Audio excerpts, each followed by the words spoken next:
with best wishes for the ANC leader, stating that they shall not entertain nasty political games. The party's breakup has been imminent after speculations that its leaders might warm up to Deputy President William Ruto's UDA and ODM leader Raila Odinga's camp. And ODM leader Raila Odinga has promised to seal all corruption loopholes should he clinch the country's top job in the forthcoming August elections. Speaking at a roadside rally in Nakuru County, Odinga said that corruption has been a major impediment to the progress of the nation and needs to be determined and a determined leader to exterminate it. The former premier affirmed that his government shall be impartial in rooting out individuals involved in graft cases despite their social class.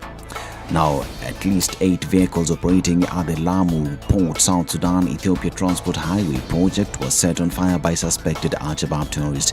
The Sunday attack took place in the Kwa Omolo Bodei area on the Lamu-Garissa Highway. The vehicles belong to the China Communication Construction Company. This comes less than 24 hours after rumors surfaced regarding a planned Al-Shabaab attack in Lamu, specifically the Lapset project being and the roads connecting the port. Workers at the construction site have been repatriated to the camp amid fear following the attack.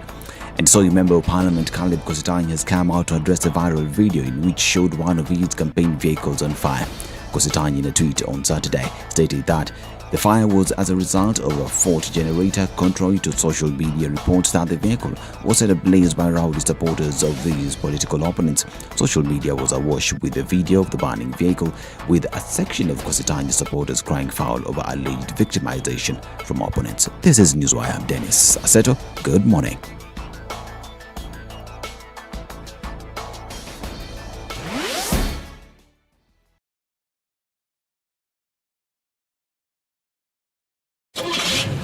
The SpiceFM Newswire is brought to you by InDriver. Download the InDriver app from the App Store or Google Play Store to enjoy a safe, comfortable, and affordable ride around Nairobi.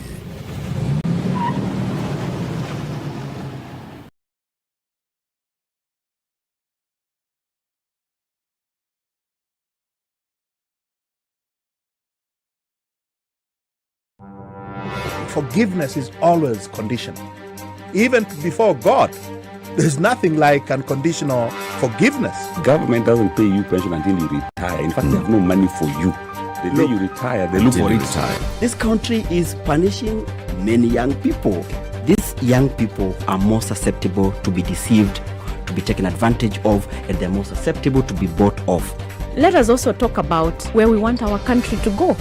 You know, we are a population of very young people. We're in a state of capture. The judiciary is under duress. Parliament is in the pocket of the executive. You don't sit and wait for the regime to topple itself. It will never do so. By the way, let me tell you, these guys are so persuasive. I'm telling you, they can persuade you to sell your grandmother. I'm telling you, they can sell sand in the desert. Cece, has anybody on this program said to you as a guest, saying, "Oh, shut up, we don't want to be told what to do"? Has ever that kind of... Has anybody been I will not listen.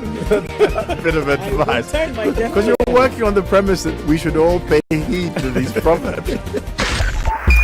SpiceFM, Nyeri. Monday morning. What do we have in store today? It looks like the roads are looking pretty good at this point in time. I was trying to get out of bed. Get up, folks. And because you won't find much traffic on the roads this morning. We're seeing it piling up on Jogo Road already. That already started quite early, going on to Landis and then right around the Kamkunji roundabout. We're also seeing on the Thika Superhighway that there's some action there just at the Pangani underpass. But before there, it's free and clear. You shouldn't have an issue getting in and out of the city centre. All right. Coming out of Westlands, for once in a long while, not too crazy on Waiaki Way, but it's likely to pile up. It is Monday after all, and we're getting towards the end of the longest January ever. All right, coming off Mombasa Road, it starts very far off, just about Sabaki going towards the Weybridge. That's where we see traffic this morning. All right, just the early rumblings of Monday morning.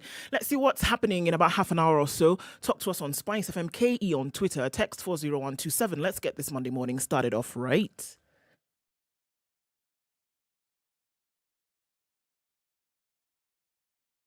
Are you ready?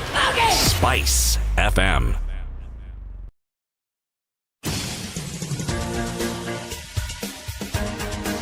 This is The Situation Room, the home of hard-hitting political commentary and penetrating insights about the state of the nation. This is a talk radio experience like no other. The Situation Room, a place for hard truths, debates, and elevated conversations. The Situation Room, witty, political, engaging, deep, controversial. In the room, we have C.T. Muga, researcher, academic, seasoned political observer, a fountain of wisdom in these politically uncertain times. Ndu Okoh, Nigerian by birth, Kenyan by choice, communications expert, Pan-Africanist, a truth seeker and believer in people power, and Eric Latiff, agent provocateur, the man in the chair, seasoned journalist, news hound, a man who believes in punching up, not down. 9 coming up to 10 minutes This after is The 6. Situation. Good morning, happy Monday. How are you doing wherever you're tuned in? It's the 72nd day of January 2022. And welcome to Kenya's biggest conversation, The Situation Room. Ndu, Good morning. how are you? Fine, thank you. How was it? It was fantastic. Really? Yeah, Did you enjoy it? I did. Very good. Did you? Yes, I did. Fantastic. It was lovely. Great. City, how was yours? Quiet. Did you enjoy it? Very good. Hi, City. Hello. Jambo. Jambo mingi. Very good. Jambo yangu ni mzuri sana. Very well done. Thank you. Very good. Uko jambo? Niko jambo. Unajisikia jambazi, si Niko ndio? jambo, jambo. Jambo, jambo. Jambo bwana. Oh, you're there. Habari gani? Mzuri sana. Hey. Kenya yetu. Sijui what. Ah, come on. That's the one that you cannot sijui what. That is the line that you cannot sijui what. Come on. What do they say? Surely. Habari? Mzuri. But what do they say? Re- Mwakaribishwa Kenya. Kenya yetu. Don't. Hakuna matata. Kwenda kabisa. Hakuna matata, City. Kwani, you don't know the national anthem? Of what? Kenya. Kwenda kabisa. No. It's actually one of the most beautiful national anthems, by the way. Kwenda kabisa. I must say, musically speaking. Yes. Arrangement is beautiful. So now why are you questioning me? What's wrong with you this early morning? Surely. Welcome to The Situation Room, everybody. We'll have some very interesting conversations throughout this morning. At 7 o'clock, let's talk about giving political coverage to all the sides that are in the political campaigns this year. All right? So, every time we get into this season, the silly season, then there are those who feel that they're not getting their due share of coverage in the media, mainstream media. So we'll have a journalist who will be joining us, founder and managing partner at Debunk Media, Asha Mwilu, award-winning journalist. He used to work at KTN. She'll be here with us at 7 o'clock. Let's have that conversation. At 8 o'clock, now there's this yesterday's earthquake. And the leader of UDA was present. And he said, we are going to work with not just ANC, Ford Kenya, it's called what? Kabogo's party? Tujibebe. Yes. Tujibebe party. But any other party that wants to work with us, we will work Anybody can together. come along. No. So bear in mind that ANC Brigade, not ANC, but UDA Brigade has been very, very vocal against the proposed amendments to the political parties bill in Parliament. It's in the Senate. Senator Aaron Cheruiyot will be joining us at 8, and so we'll ask him, what is UDA's position when it comes to coalitions and such other matters? So we'll have that conversation as well, and also to understand, so is UDA joining ANC, ANC joining UDA? Are they forming an alliance, or what's this that we saw yesterday? And then somebody who was a very, very integral part of the ANC walked out of the ANC a couple of weeks ago. And this is MP for Lugari Ayub Savula. He'll be with us at 9. And he'll tell us why he decided to decamp from the ANC before the earthquake. And now where he has gone to? He has gone to DAP-K. What is that party? There's such a party? Yes. DAP. K. Hyphen K. Where K stands for Kenya. I would assume Where so. K is a constant. Constant in this is spelled with C. Where K is the K constant. Is not K. Find the value of D. A and P. And then you wonder why people don't do well in maths. Indeed. Why don't they just ask you what they want to ask you? Directly, right? Yes. Yeah. Instead of just telling you all these stories. Start with a constant. You say, okay, constant, you what? K is a constant. Just when you begin to understand that K is a constant and you want to ask where is it a constant, then you will find D. Say what? DAP-K is the Democratic Action Party of Kenya. Of course it is. And the leader is Wafula Mumnyinyi. You know the renegades who walked out of Fort Kenya the other day? Yes. So, Ayub Savula, ako pande hiyo. So, those are the conversations we'll be having. Can we quickly just take a look at the latest COVID? Sure, let's do that very quickly. Of course, numbers ranking up due to Omicron, the most transmissible variant of COVID. We're looking at measures being taken in different parts of the world right now. 351 million is where we are. Over the weekend, managed to get over 6 million new cases of COVID globally. We're looking at interesting news coming out of New Zealand where the Prime Minister herself postponed her own wedding after a rise of Omicron variant in the country. Now, when you ask what is a rise, what is a spike, they called it a spike, and New Zealand said, no, we're not going to allow this. A spike is 9 cases, and they're now increasing the measures, and there's a new raft of measures that they've put in the country now to say, look, we've got to get this thing under control.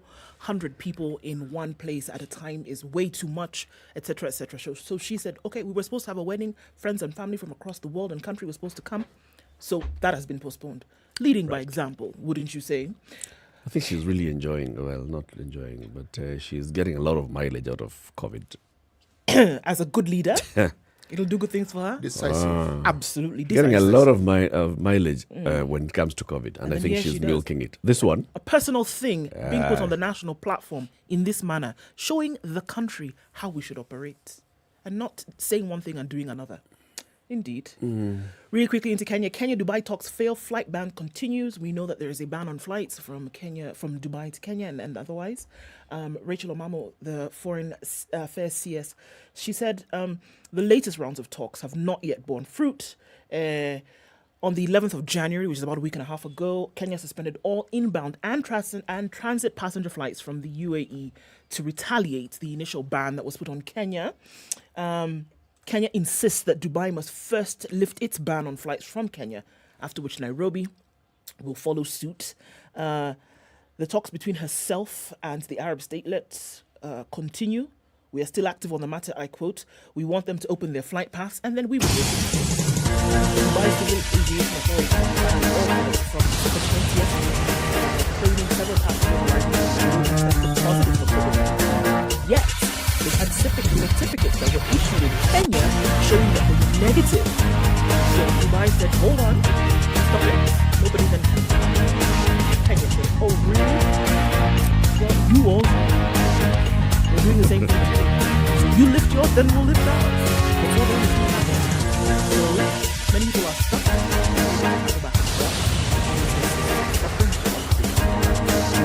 So the diplomacy continues. We'll wait and see what happens with that. But for now, things remain as constant. Okay, so let's constantly take a look at the weather. Now, we constantly live stream the show on SpiceFM KE, Facebook and YouTube at 18 minutes after 6. Are you online? We'll be saying hello to you shortly after we hear the weather forecast. This is the Situation Room, the only way to start your day. Spice up your life. I hope you don't believe that a hustler is a poor person. Hustler is a person who is making his living through hard work.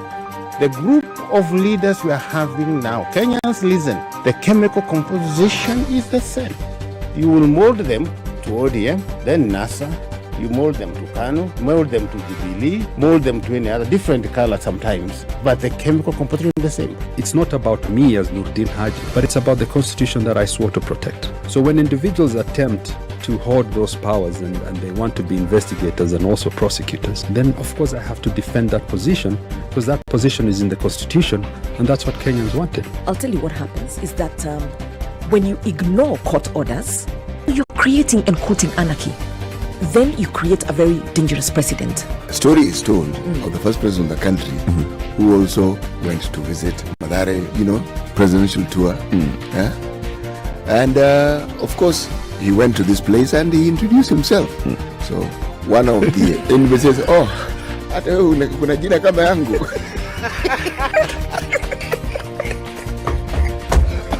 The Situation Room.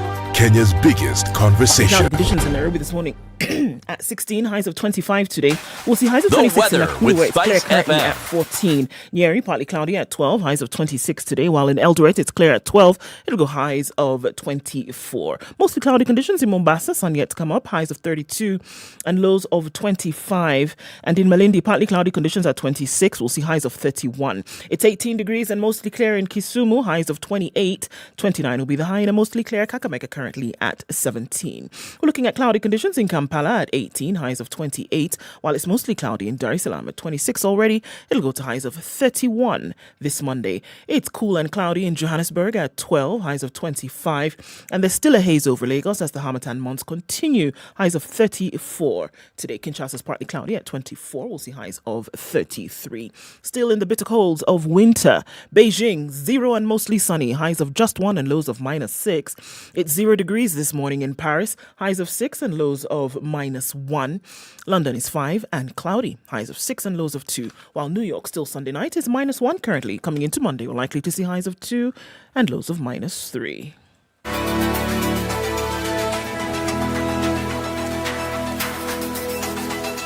Spice FM. Spice up your life. Mature, intelligent talk every morning. Spice up yourself.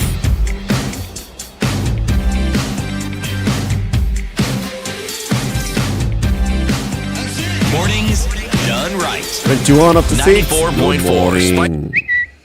Morris Monye Oyando says, good morning from Mumbai. Glad you guys survived the earthquake as I did. Do you now have a confirmed worthy third horse in the race? Have a super week ahead, guys. You too, brother. Dawit Dejene says, good morning. Hi, Kenya, good people.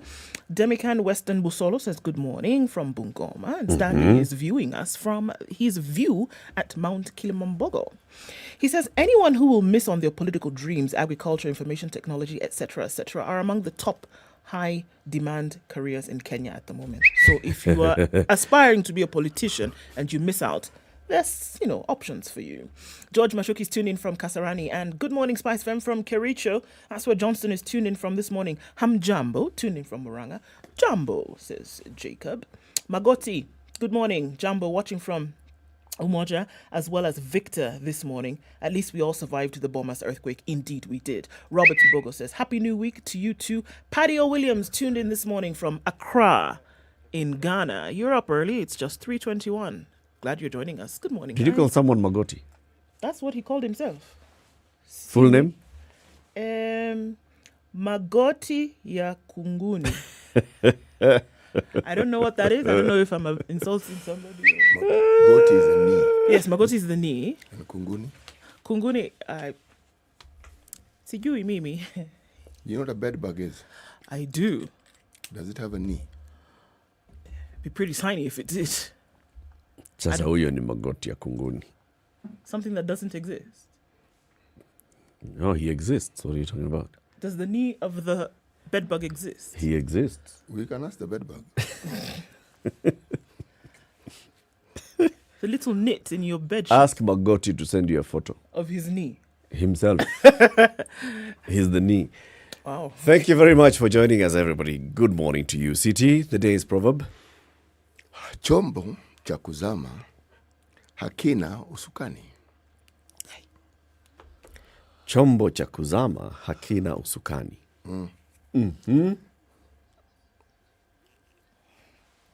Or they could even say chombo inayozama haitaji usukani. Stop creating a proverb. Just go with the proverb that Wahenga gave us.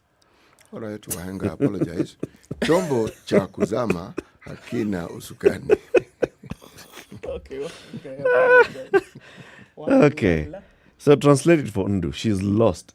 She is basically lost at sea. I am like a penny in a well. A deep well. Right there. She's lost at sea. She is just capsizing. Looking for my true north. Okay, South, let's go. A sinking vessel doesn't need any navigation. You're already done. You're done? Yes, no. If you're sinking, you're on your way down. Sikio la kufa halisikii dawa. Meaning, the destination is clear. So this story of navigation, trying to figure out where you're going, you're going there. It is known. It's done. Nice one. Nice one. It may apply in today's conversations probably somewhere. Let's have a look at the newspaper headlines. Remember, access the Standard e-paper from wherever you are. You can download the app from Google Play Store, Apple App Store, or you can just go to www.standardmedia.co.ke, create your account, and then you get access to the premium content on the Standard. Okay? Here we go. The big one is the earthquake of yesterday. Headline in the Standard: New Ruto ANC pact stirs up polls tremor. Mudavadi rules out working with Raila as he launches his own bid for State House. Kalonzo Moi walk out to protest Ruto's presence, signaling possible death of OKA. Ruto says they'll hold joint rallies. Azimio allies dismiss this alliance. Given coverage in pages 4, 5, 6, 7, 8, and 18. In the Nation, giving coverage on pages 4, 5, 6, and 7, is Ruto Mudavadi deal, Raila blow. The earthquake that was billed as an earthquake, it happened yesterday, this meeting. So yesterday, the ANC National Delegates Conference took place, where they endorsed Musalia Mudavadi to be the party's presidential flag bearer and to go and seek ways in which he can win the presidency or top leadership for the party. Invited guests, of course, the first delegates of the party, and then there were also the partners in the One Kenya Alliance, and this is Stephen Kalonzo Musyoka, Gideon Moi, Moses Wetangula, and others who were present as well. Jimmy Wanjigi was there. Kabogo was there. So it also happens that UDA had been invited. And UDA decided to come in numbers. The others were just coming 1, 2, 1, 2. UDA came 1, 2, 3, 4, 5, 6, 7, 8, 9, 10. Many. Was the earthquake? Did you feel the tremor? From what happened, the pronouncements, the speech by Musalia Mudavadi, the walkout by Oka, the speech by Ruto. I don't think there was anything beyond normal political drama that you would expect. It's good, these things that are happening, people coming together, chances of people splitting in the very near future. I don't know that there was any kind of more rigorous movement that was expected. And for Mudavadi to say that he is throwing his hat into the ring as well. And the manner in which he then delivered his intentions, maybe we're seeing a more bullish Mudavadi than we saw before. But apart from that, I don't know that I was shaken to the core. I don't know that anybody, many people were. When you make statements that refer to natural occurrences of an adverse nature, like an earthquake, you get people's attention. For sure you do. They want to say, okay, let's see what this is all about. But in terms of a coalition of sorts or parties agreeing to work together, that is really not new. We've had situations right at independence. There are those who argued that, some parties were swallowed up. Coalitions are precisely that, people agreeing to work together. Now, the details of how it is they agree to work together, those are now subject to debate. But the most significant coming together that I have seen was when Ford was formed. And the luminaries who were in Ford were people you couldn't just look at and toss your head aside and say, Akina so and so also. No. These were serious people. You are talking about Jaramogi Oginga Odinga, you're talking about Kenneth Matiba, you're talking about Martin Shikuku, you're talking about Masinde Muliro, you're talking about, my goodness. There were the slew of people who formed Ford were very, very serious politicians. And we saw it. Then what did we see? Splinters. Precisely. Soon after. No sooner than. Ford Honey. Ford Baby. Hey. Ford Toto.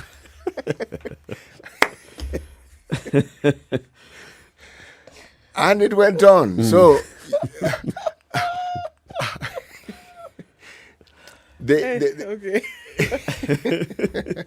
So nothing major. No. So when parties come together, you sit and wait and say, okay, next. It's a good thing that you've done that. Let's see how you fare. I think there was something big that happened yesterday. Yes. In my opinion. Please. And I compare this to what has happened. So let's look at the One Kenya Alliance partners. Each of them has been endorsed by their party to seek the presidency. And each of them has had this kind of, big national event, National Delegates Conference. Gideon Moi had one. Moses Tangula had one. Kalonzo Musyoka had one. What was the conversation that was happening afterwards? Oh, well, yeah, okay. Nothing much. There was no build-up to that NDC of Kanus or Kalonzos or Retangulas. There was no much talk after.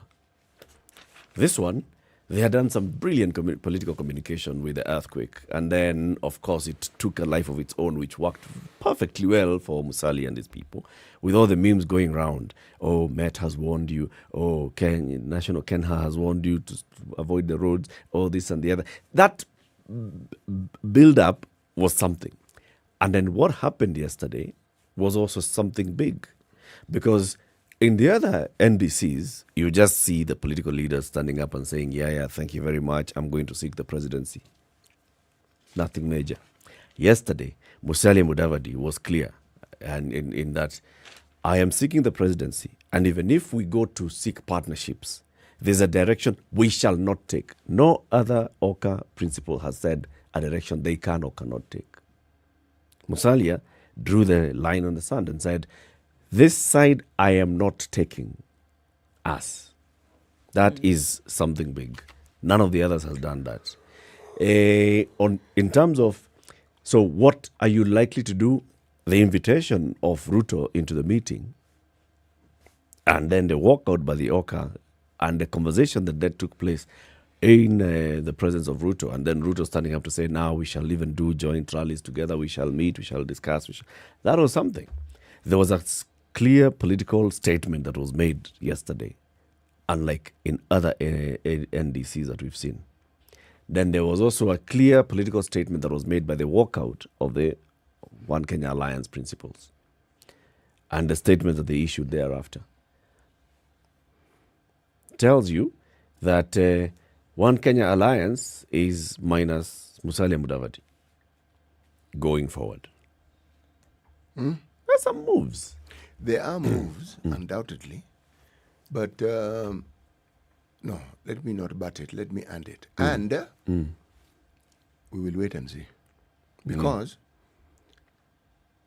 the drama that always surrounds, whether it's a coalition, whether it is someone defecting from one party or the other, there is always some form of drama. Very rarely do you find somebody defecting quietly.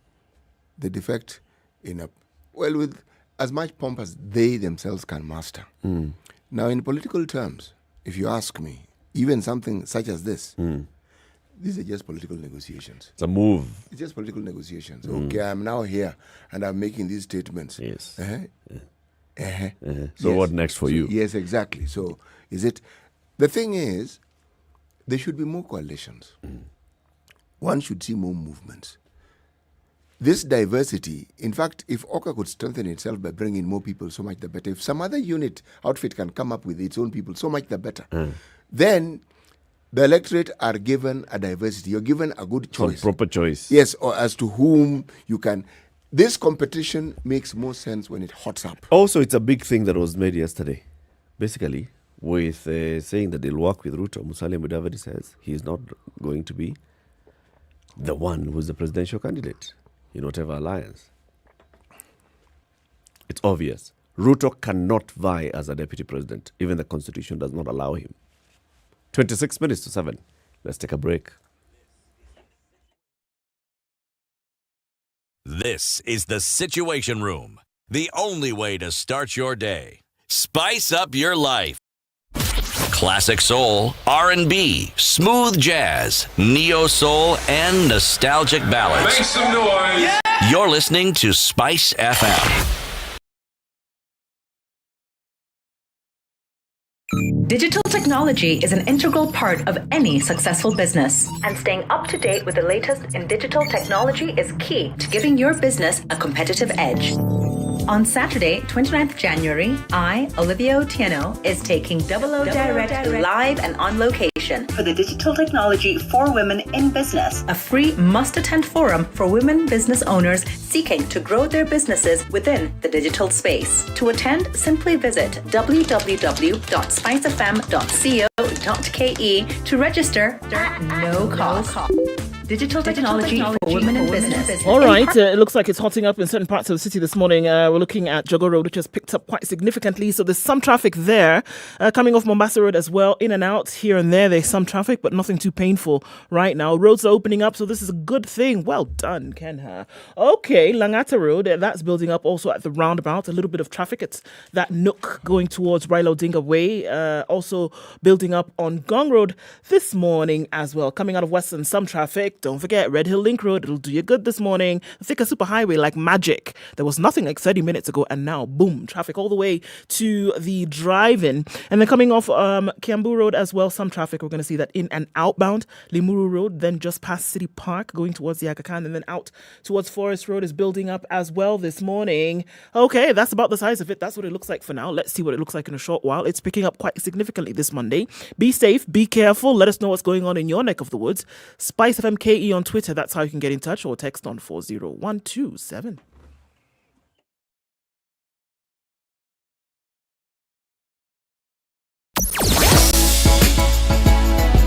Sugar and spice and everything nice. Spice FM. Spice up your life. Mature, intelligent talk every morning. Spice up yourself.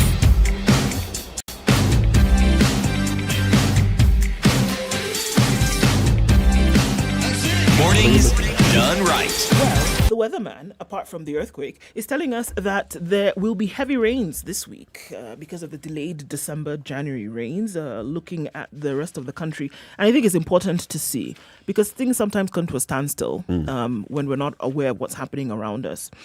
Brace for heavy rains and isolated thunderstorms this week, according to the Met Department.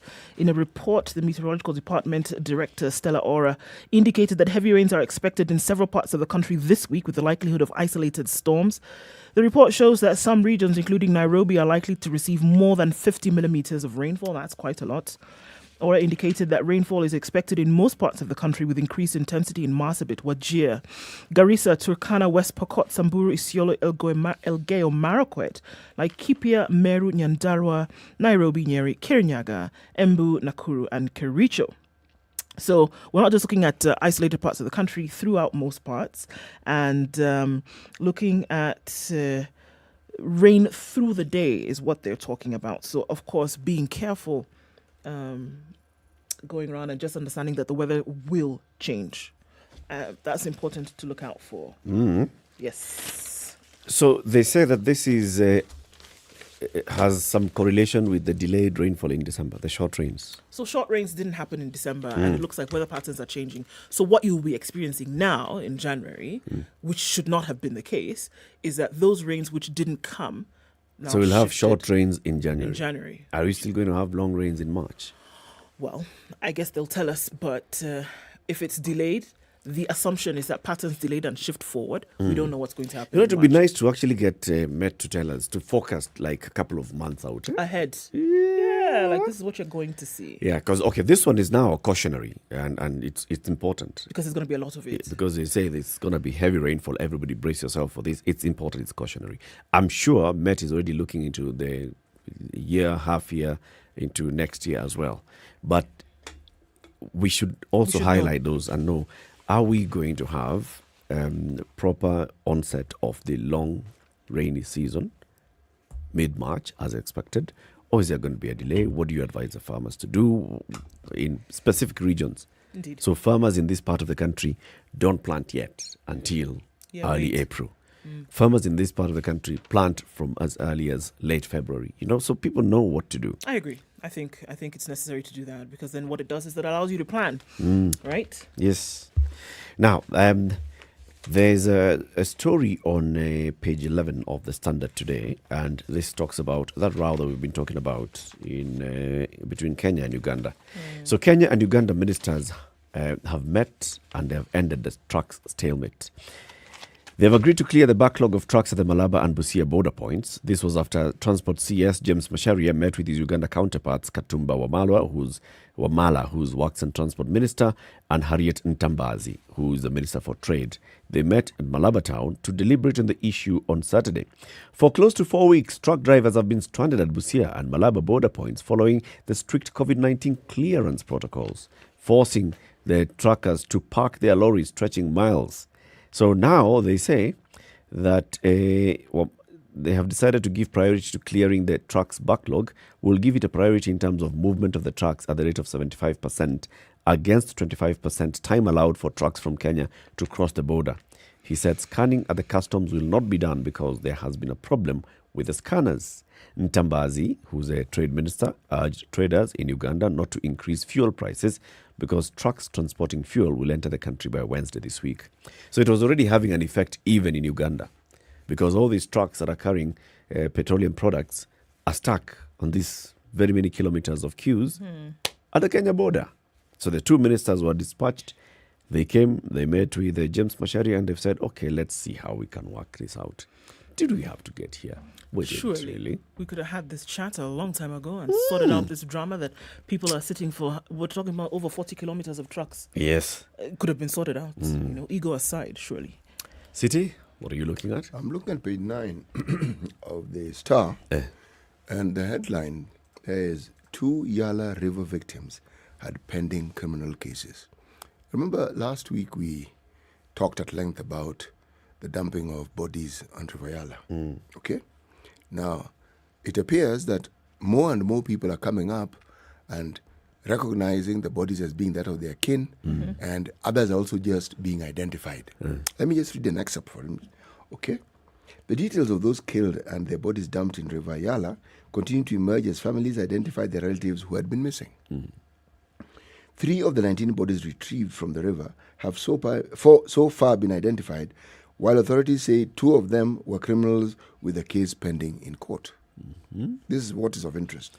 3 police officers, Peter Kio Mutuku and his friend Philemon Chepkwon, are among those whose bodies have been identified at the Yala Sub-County Hospital mortuary. 3 police officers? 3 police officers. Yes. And two of them are friends? Yes. Timothy, let me just read the excerpts. Mutuku and Chepkwon were arrested alongside Timothy Kimonde Kaguru and charged in 2018 with stealing a lorry belonging to the Narok government. They had pleaded not guilty to stealing the water bowser. Yes. Okay. The third is that of Erastus Ndirango, a 45-year-old businessman who went missing in November last year while on his way to Nakuru from Nairobi. Mutuku was a former GSU officer based at the headquarters and was a close friend of Chepkwon. The two went missing on December 2nd, 2021, as they drove in a hired car to Kericho. The car was found abandoned at Gilgil. Okay. It gets stickier. It's playing out as expected. It is. Remember, there's something that you talked about even last week when we were discussing this. on what would lead police to get to that level of extrajudicial killings. Yes. Frustration with the system. Yes. You have spent time investigating, tracking somebody. You know for sure that they are involved in something. You know. And then you see you've taken them to court. And because the law allows and the law actually mandates the judicial officer to release them on bail. So they're released on bond. They're out there. They're down there with you. You are the one who was investigating them. You're the one who arrested them. You took them in. You know that they are hardcore criminals. They have the kind of sort of expertise that you also have as a police officer. They're out there. So sometimes the police are, this is not to justify, but just think about the police officers who actually deal with these things. You're contextualizing it. It's not justifying, it's contextualizing. I know for a fact, because I have a friend of mine who, I'm not sure they're still in the police service, but he told me a story many years ago that got me really thinking. Extrajudicial killing hadn't risen to the levels it's at. But there had been cases and there had been... And I asked him once, Chief, why is it that people in your line of work do this? And he told me, why don't I tell you my own story? He said I was in Ngong town, okay? I'd ordered some nyama, I was waiting for some friends of mine, some colleagues, some beer, and then some more beer arrives, and I'm wondering who is from. The waiter tells me it's that direction. After a while, some more beer comes. My friends come in. I didn't ask the details of the friends. And he tells me, then I see someone walking towards me. And I look closely. He said, believe me, I froze. He said, this is someone whom we had arrested, taken to court, and was in committee as far as we're concerned. And this person walking towards me. Like I said, no, do not worry. I'm sending you drinks. You did your job. Me, I did mine. Okay? Yes. So you guys just... enjoy. You just do not worry. Will you not worry? Won't you worry? Told me he sought a transfer the following day. Fast and in a hurry. So his story, for me, for the longest time, has always been a background from which I look at this thing. And that's why I keep asking the question, why do you think this happens? Why? Yes. Because for it to get to the point where it's almost an epidemic, there's a reason. Now, we may not know the reason, but there is a reason. Part of it would be contributed by such. Well, yes, there are those others that are rogue, where just somebody feels, I'm the one who's a police officer and you have a case against me. I have arrested you on, trumped up charges and have taken you to court. And you are likely to spill the beans. Yes. So I finish you. Yes. Yes. Those ones could also be there. You see, everything that we're talking has one thread that runs through it. Criminal elements. Yes. Criminal elements in the civilian world, criminal elements in the disciplined services. So now, when they get together and something goes wrong, people also die. Indeed. Yes. And that may not need to. And families are left wondering what exactly happened here. Yes. Not that may not need to die. That did because not need to die. What in my estimate seems also obvious when I look at some of these cases, it is not possible to perpetrate some of these crimes unless you're colluding with people in the disciplined forces. It's not possible. Nope. Because if you don't collude with them, you'll get caught You'll for be caught. sure. And you'll get caught quickly. Yes. Let's take a break then at 13 to 7. This is the Situation Room, the only way to start your day. Spice up your life. 102.5 Spice FM, Kisumu. Classic soul, R&B, smooth jazz, neo soul, and nostalgic ballads. Make some noise. Yeah. You're listening to Spice FM. Mature, intelligent talk every morning. Spice up yourself.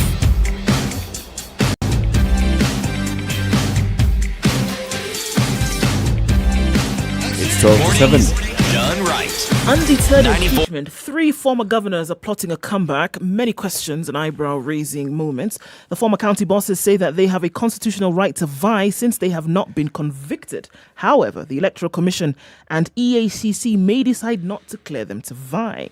3 governors impeached in the last 5 years have decided to take the bull by the horns and plot a comeback. Former governors Mike Sonko for Nairobi, Ferdinand Waitito Kiambu, and Mohamed Abdi Mohamed Wajir have declared their intentions to be on the ballot in the August 9th elections. Their comeback, they say, is premised on the fact that the Constitution allows them to vie for elective positions since they have not been convicted.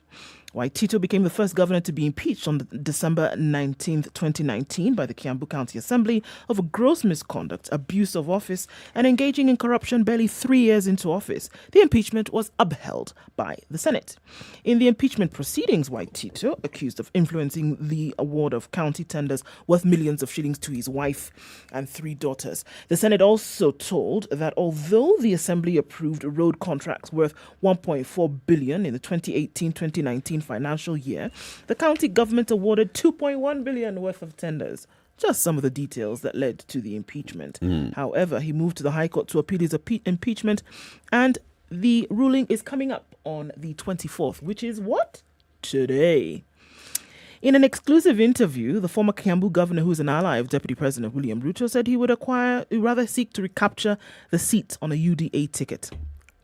According to him, the law is clear that unless you have been convicted and jailed for more than 6 months and exhausted your appeals, you can still vie. I have not been convicted. That's true. I am innocent until proven guilty. Yes. And my case is still in court. Yes. There is currently no law barring me from seeking election into public office. That's very true. Sonko also is waiting for the right time to announce which seat he will vie for and his political party vehicle. And he said, I have been a senator for 5 years and a governor for 3 years, and I know the right time to start my campaigns and where the votes are. Let those who are launching their bids now and engaging in early campaigns continue. I am currently in consultation with who? The ground. Bas. So? Actually, that story was saying the IEBC and the EACC they can't. Because the law? The EACC has just a checklist. Have you been convicted? Have you been jailed for more than 6 months? No. Okay. Have you exhausted your appeals? No. So nothing bars them. Bobby Mkangi, who's a lawyer and constitutional expert, says they are relying on the fact that they have appealed their ouster and the cases are yet to be concluded. They also know that a conviction is deemed to have been finalized when all avenues of appeal or review have been exhausted. You see, that's how the system works. Yeah. That you can appeal and appeal and appeal. And so long as this whole thing is wrapped up in appeal, you have not, that's the liner there, you have not been convicted and sentenced. You know, as long as that has not happened, you may vie and even actually get elected into office. We have an MP, a general by the name of Aluke, who was sentenced. Yes. Yep. Even enjoyed part of his scholarship. But because of this same rule, he's still MP. He's an MP and he's vying. Yes. So I think the tussle here, even in my own mind, is overcoming what I believe to be what ought to happen. Meaning, the moment somebody is charged, in my mind, they're guilty. Yeah. In fact, ideally, they should, from being charged in court, they should go directly to jail. That's not the law, though. That's not the law, though. No, that's not the law. And if this is seeing the operationalization of what the law is, then it simply enhances our understanding of it. Someone is accused, they're innocent. But then again, there are these people who have been accused and they are in remand. How does that work out? And some of them stay in remand for so long, they might as well be charged. They've been forgotten. Yeah. Actually, you've gotten to the heart of the matter. They actually get forgotten. Yeah. You get into the system, you get forgotten because of who you are. You're a nobody. Or who you're not. Oh, you're not. You're a nobody. Nobody hoy. That's it. You just get in there, get forgotten. These people, they don't. But here's the thing. Unless we, the voters, actualize Chapter 6 of the Constitution, because the moment, let them vie. Let Waitito vie, let Sonko vie, if the voters actually believe that you have a case to answer, that we believe there's something about it that you need to go and finish, and that we are not comfortable with, and you send that message at the ballot, then even the people that you elect will go to Parliament with that message. And the moment now we start saying, can we look at the Act, the Ethics, the Leadership and Integrity Act, which has put in all these loopholes, can we review it?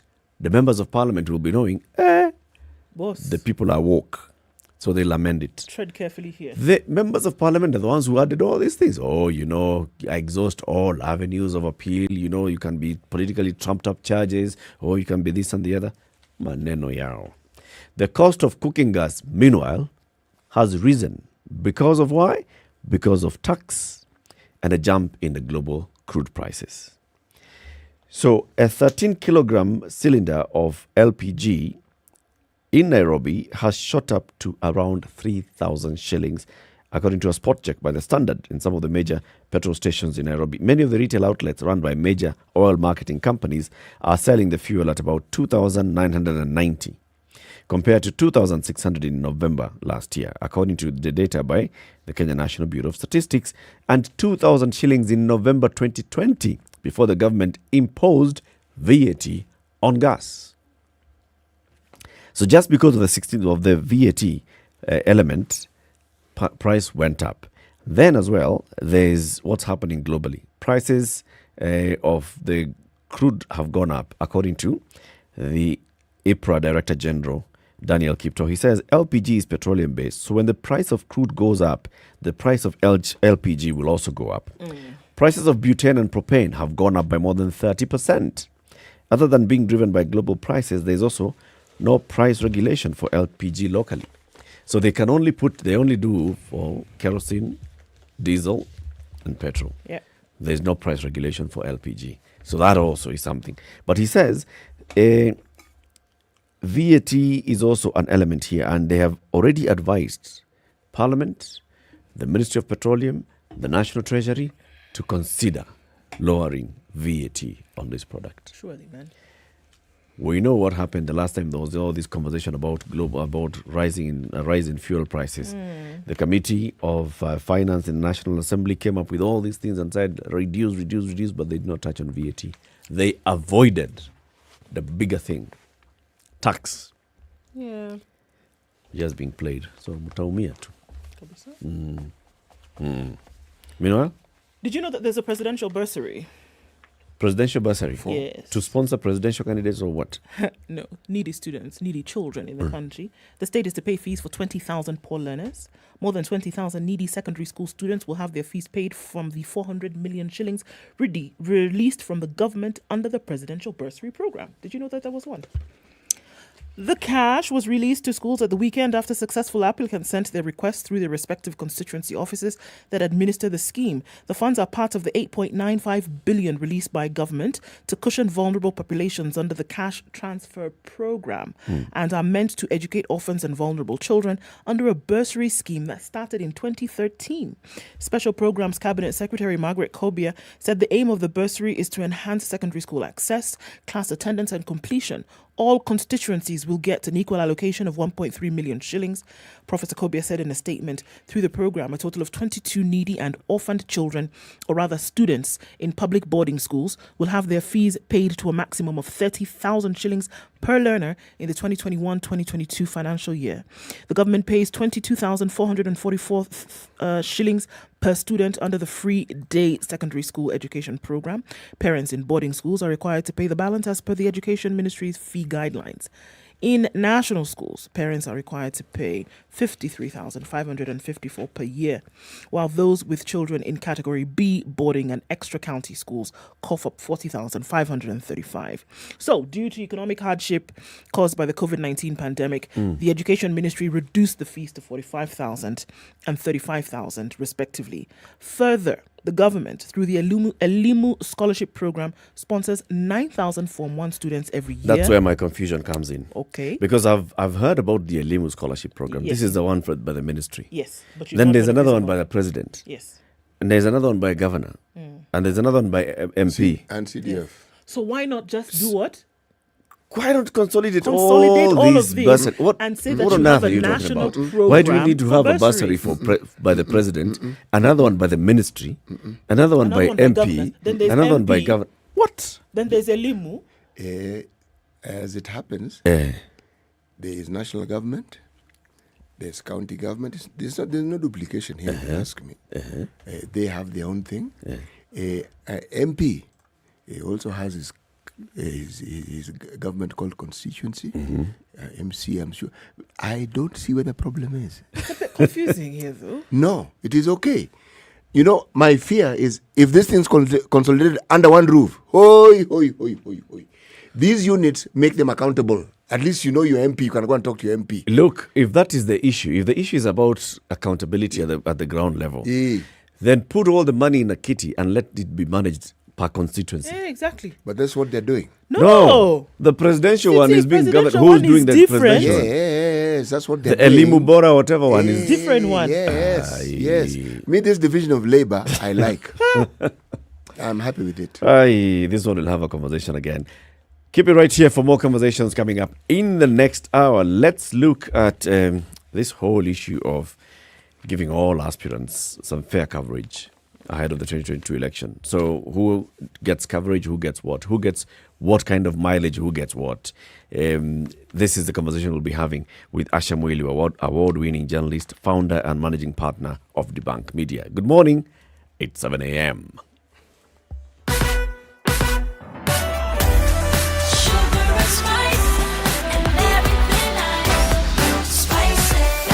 Spice up your life. The SpiceFM Newswire is brought to you by InDriver. Choose your preferred driver, mode of transport, and negotiate your fare to your destination for a safe, comfortable, and affordable trip only with InDriver.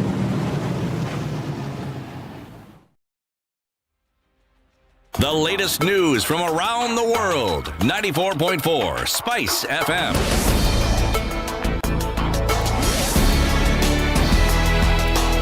This is Newswire. I'm Dennis Aseta. Good morning.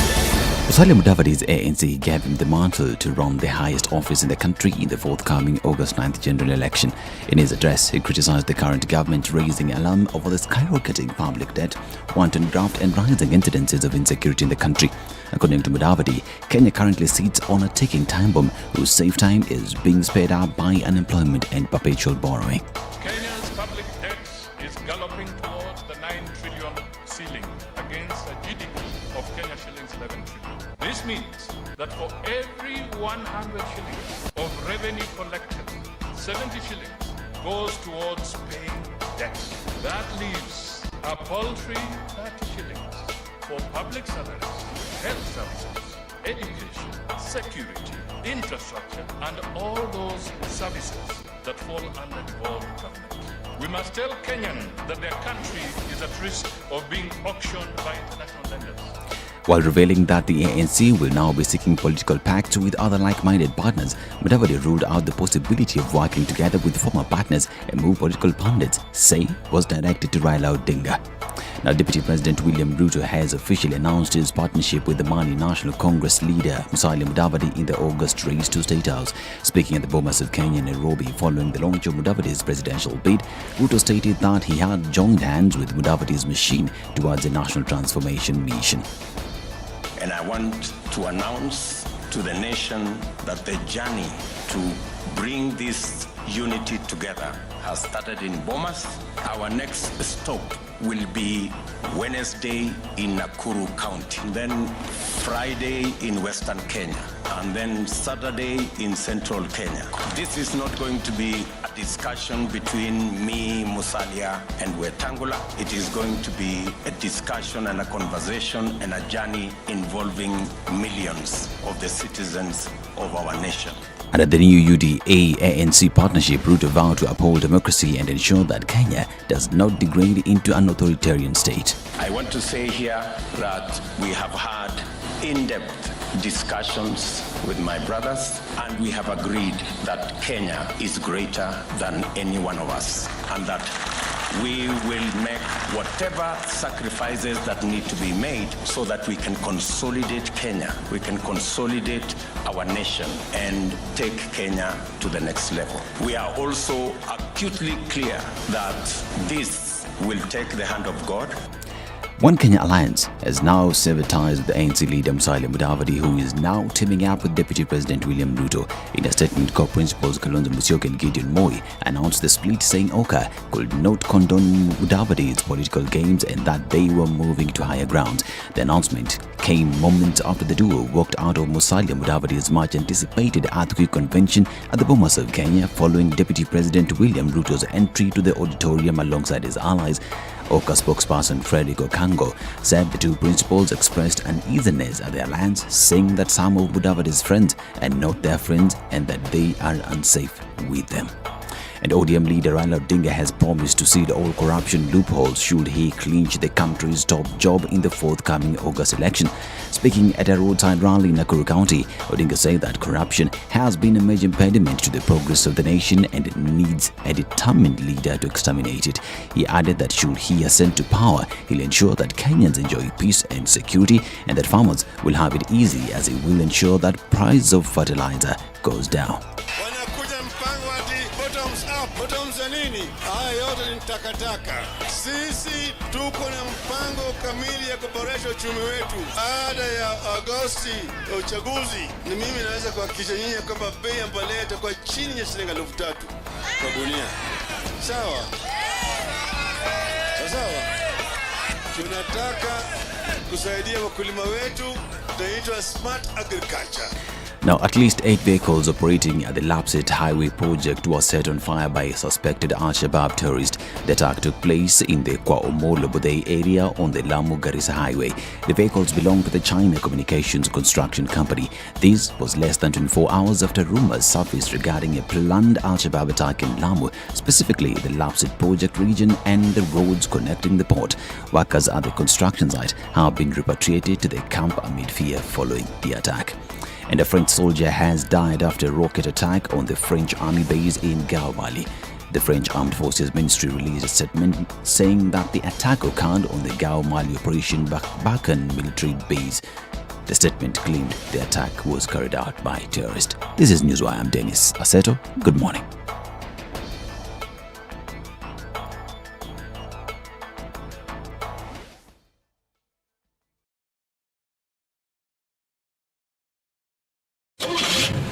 The SpiceFM Newswire is brought to you by InDriver. Download the InDriver app from the App Store or Google Play Store to enjoy a safe, comfortable, and affordable ride around Nairobi.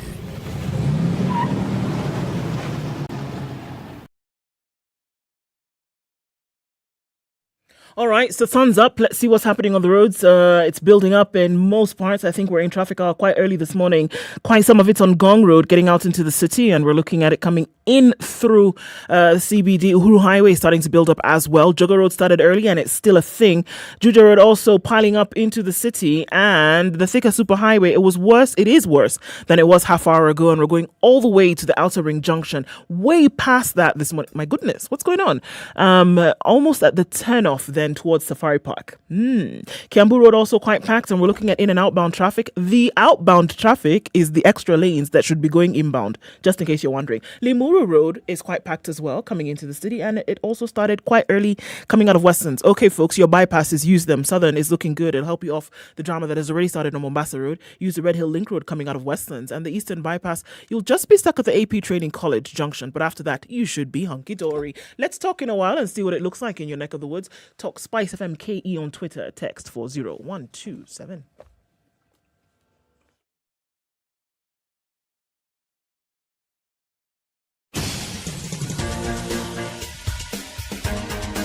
This is The Situation Room, the home of hard-hitting political commentary and penetrating insights about the state of the nation. This is a talk radio experience like no other. The Situation Room, a place for hard truths, debates, and elevated conversations. The Situation Room, witty, political, engaging, deep, controversial. In the room, we have C.T. Muga, researcher, academic, seasoned political observer, a fountain of wisdom in these politically uncertain times. Ndu Okoh, Nigerian by birth, Kenyan by choice, communications expert, Pan-Africanist, a truth seeker and believer in people power, and Eric Latiff, agent provocateur, the man in the chair, seasoned journalist, news hound, a man who believes in punching up, not down. This is the Situation Room. It's 8 after 7. The only way to start your day. How are you doing? Like I said, it's the 72nd day of January 2022. Welcome to the second hour of Kenya's biggest conversation, The Situation Room, with Eric Latiff, CT Muga, and Ndu Okoh. And we have a guest in the studio. Before we introduce the guest, CT has the day's proverb. Chombo cha kuzama hakina usukani. Chombo cha kuzama hakina usukani. In English?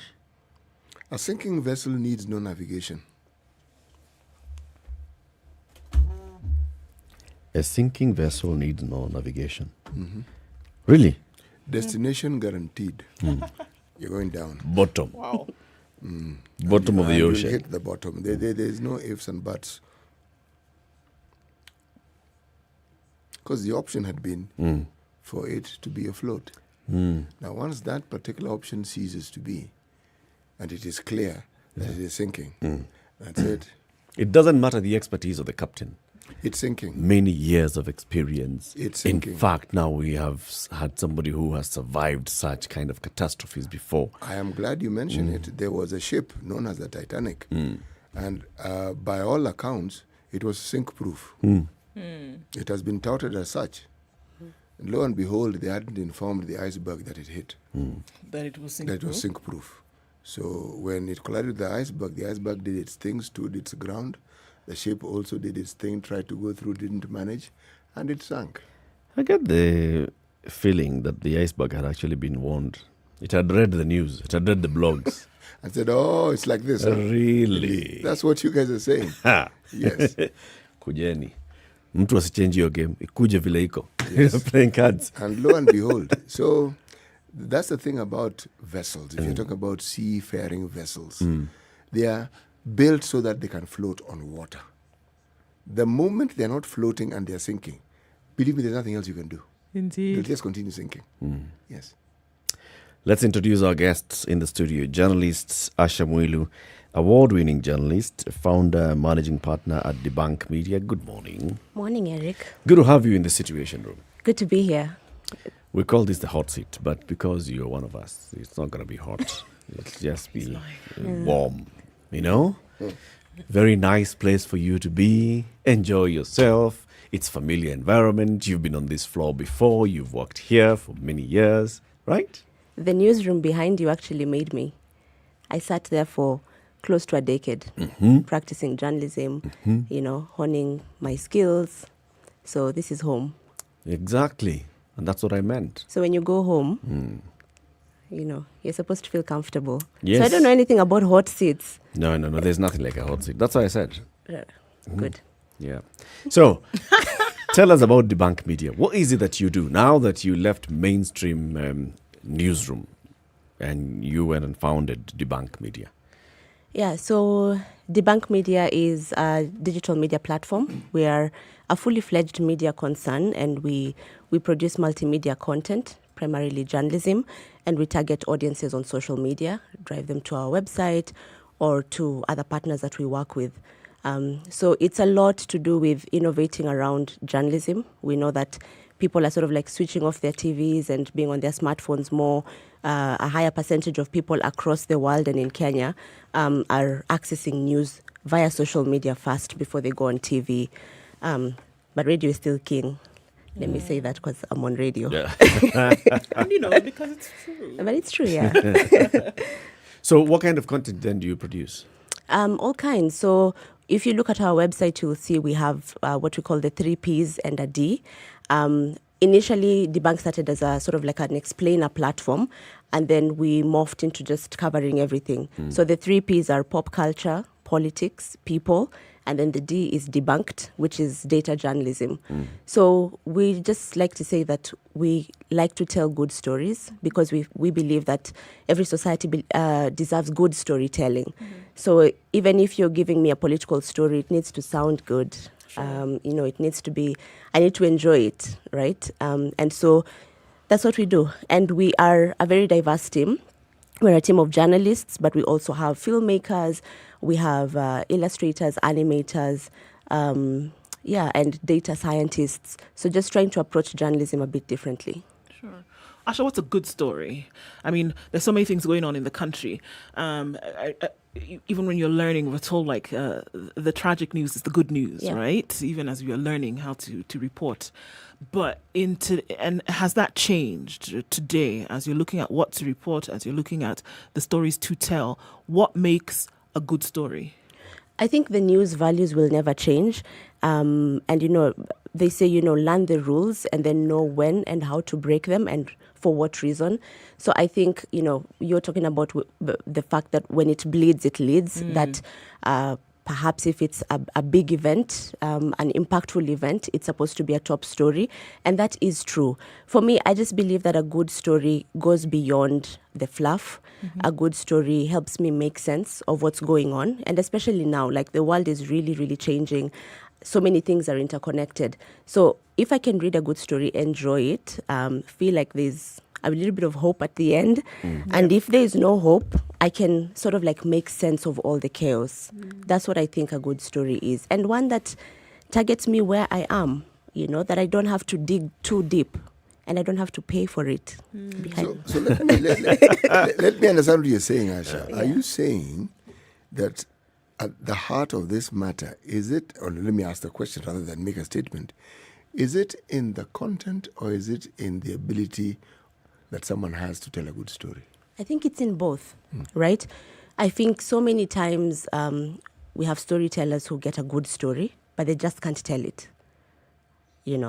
So I think it's in both. I think you need good content. You need to determine what good content is, but you need a good storyteller to tell that story.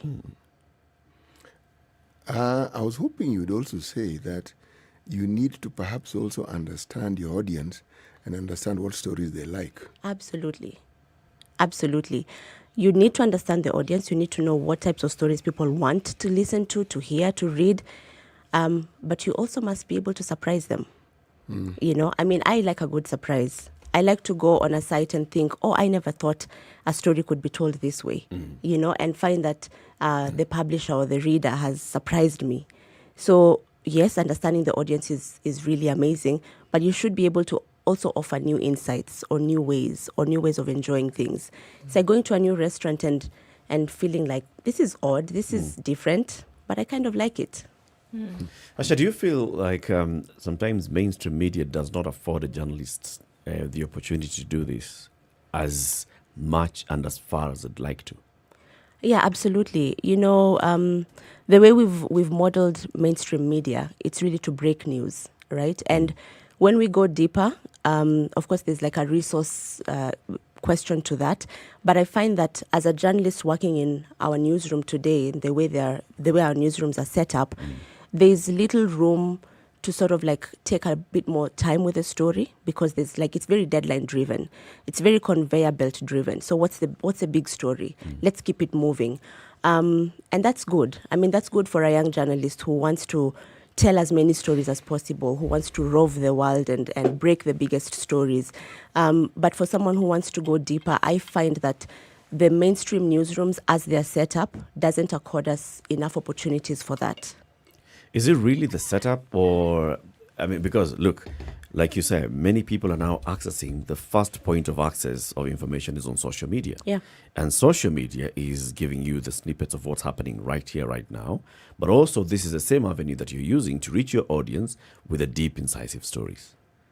So those two are still playing out in this same world. Why is it not possible to do the same in the mainstream media? I don't know, maybe you should tell me. You're in mainstream. Here's the thing. If I'm on social, if I'm on Twitter, I'm on Facebook, I'm on Instagram, and let's look at perhaps like the biggest story that happened yesterday. So Mudavadi has his big event, and I'm following everything that's happening. I mean, I was looking at small snippets. The thing is live on TV. Yep. By 9 p.m., what do you want to hear? The so what? Exactly. Did we get that? I don't think we did. And that's what I mean when I say the way the newsrooms are set up. We've built our newsrooms to break the big stories, to follow, to chase the big stories. But we haven't built them to go deeper and explain the consequences of these things. I mean, I'm looking at the newspaper today, and I've counted, for instance, on the Standard, 6 pages dedicated to the Mudavadi story. Yeah. And I mean, I haven't had time to really go deeper into all the articles, but when I just look at the headlines, none of them explain the so what. I don't want to believe that not a single political reporter in Kenya knew that this was happening. You know? I don't want to believe that there's not a single person who could not have had a scoop. When was Ruto and Mudavadi, when were they meeting? You know? What were the intrigues of coming up with this pact? What are the details of their agreement? What does it mean? Is Mudavadi now a running mate? Is Ruto now a running mate? I'd want to know that. When I read the paper, I don't want to know that there was a big event at Bomas of Kenya. There was drama. And there was drama, right? And there's a tremor and earthquake. I want to go beyond this flashy headlines into content, into depth, into nuance, you know? I'd want to know, I want to read from someone who was at the event at Bomas and sort of like picked up certain nuances, spoke to certain people, and found out intrigues that I wouldn't have watched on the live show. But actually, wouldn't you say, if you look at mainstream media, let's talk about print, that usually follows after the event. Columnists come in, and then you have talk shows on TV where supposed political analysts and experts now do the very thing that you're asking. That seems to, in my mind, to be the trend. But what you say is valid, and it ought to be. It ought to be alongside, yes, earthquake on the Richter scale is around 0 point something. However, what does it mean? Yes, it ought to have followed the story, but it didn't. So what I'm asking is it because we have a way in which these things tend to play out in the media, or is it that somehow it's never been considered as key? That when you're reporting, you also analyze. Yeah, I mean, you know, we're always talking about innovation in media. We're still following the traditional way of storytelling, which is exactly what you've said. I mean, the newspaper today will talk about the event, and then maybe tomorrow and the following day we'll talk about the what ifs, the so what, the why. But we've been talking about innovation in media since we switched ourselves off during the digital migration. I mean, we've had so much time to adapt, to shift our thinking. If I was an editor in the newsroom, I would have had those political analysts watching the show and analyzing in real time. As it exactly. played out, yes. So that then, even the newspaper then has that type of depth. I think it's just about like thinking outside of the box, but also not even thinking outside of the box. What does the audience want? Like, think of yourself as the audience. What do you want to read about today? That's just where I'm coming from. And I'm not saying that I have like all the answers. Even at Debunk, we keep like fighting in the newsroom. You have all these debates. We have the debates, right? Yeah. How can we do this better? Sure. I mean, you've been on the beat, Asha, so you get it. I mean, you understand, the rigors of a newsroom and what happens in there, and then what's demanded of you after an event and things. So where do you think the challenge, I mean, we're now talking about today, how things were 5 years ago and how things are currently. What do you think the intricate challenge might be? Having been in that beehive of activity, does it take a monumental shift to then bring about this new innovative journalism that we talk about? Or does it take a little bit of tweaking of what is currently there? What do you think? I think at the point that we're at, I feel like it would need a shift. I'm very concerned, for instance, that about the brain drain, having been one of the people who covered the election, the last election in this very newsroom, and now I'm not in there, right? So I don't have the opportunity to sort of like pass on that experience of how I covered the last election. I think there's a huge conversation about brain drain. I think if you look around at the people who are going to cover this election, a majority of your reporters have never covered a single election. So you have very green reporters who are going to cover an election without knowing, without the experience, without The knowing support and know-how of, exactly. So that brain drain is big, because I think the people who've been there, who've walked the talk, would know how to do things differently. Then I think one big gap is, as journalists, we like to talk about data and research and, how this informs the world, but we don't think about it with our own work. I wonder if we have any lessons from the last election as media. What worked, what didn't work. I see a pattern I see the same mistakes. I see people repeating the same mistakes. There was a huge conversation after the last election about which candidates got how much airtime, right? Yep. It's the same thing that's happening now. How we covered polling, opinion polls, right before the election. I mean, are you not seeing a similar trend to not just the last election, but the one before in 2013? So we ran a poll, we say this percentage of people now want to vote for Honorable Raila or Honorable Ruto, but we don't give the context of that data. How many people did you poll? All these things, they affect voter perception. They affect public opinion. So when we say that we want to be a very open and independent media, what steps are we taking to do that? Do you think there's a fundamental understanding or even grasping of the responsibility that lies here? Because, I mean, we call it all the time, fourth estate, etc., etc. But I think that there's a deeper fundamental responsibility sometimes that we don't get, that we have, beyond just informing and educating and entertaining. Just like you're saying here, somebody gives out a poll and we're very excited by the top results, not looking at the underlayers and what it actually portends for country or for this process. Do you think that there is that understanding of the responsibility then to share that for people to understand, or at least to, make meat of? I don't know. I hope there is. I want to believe that media managers know the responsibility they hold, right? You're running national platforms that influence how the society thinks, how the society responds to certain events. I just think we sometimes give away that responsibility a little bit too easily. To who? To many people, to politicians, for instance. I saw a conversation happening online about the agenda-setting function of media.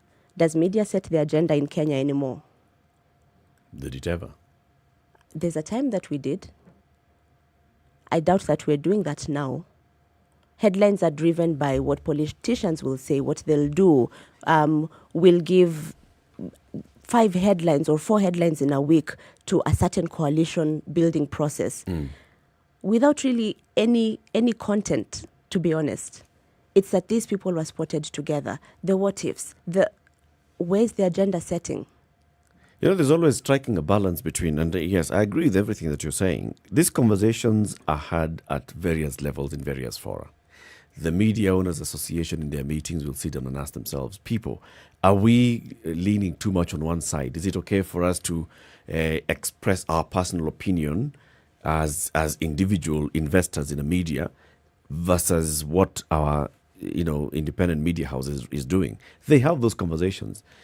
Kenya Editors Guild, when they meet, they had a meeting just this weekend. When they meet, they have these conversations of how are we covering our elections? How are we covering our news? What's best, what's not, what worked, what didn't? Those conversations are happening in various fora. The Parliamentary Journalists Association will have. The Health and Science Reporters Association. All these various aspects and places, conversations are taking place. And where I'm seeing the gap then and seeking to understand is then what happens. Is it that after all these conversations we come back and something else then informs the direction that we take? And I dare say that I've heard that answer being given as a yes. And the something else is the audience. What is it that the audience wants? When you had a conversation here with the Standard Group political editor, Rosalie Nobala, we asked the same. She said, you know what? We use data on a daily basis. Every day we look at, so we circulated X number of copies of the paper. And this was the headline. We look at the regions.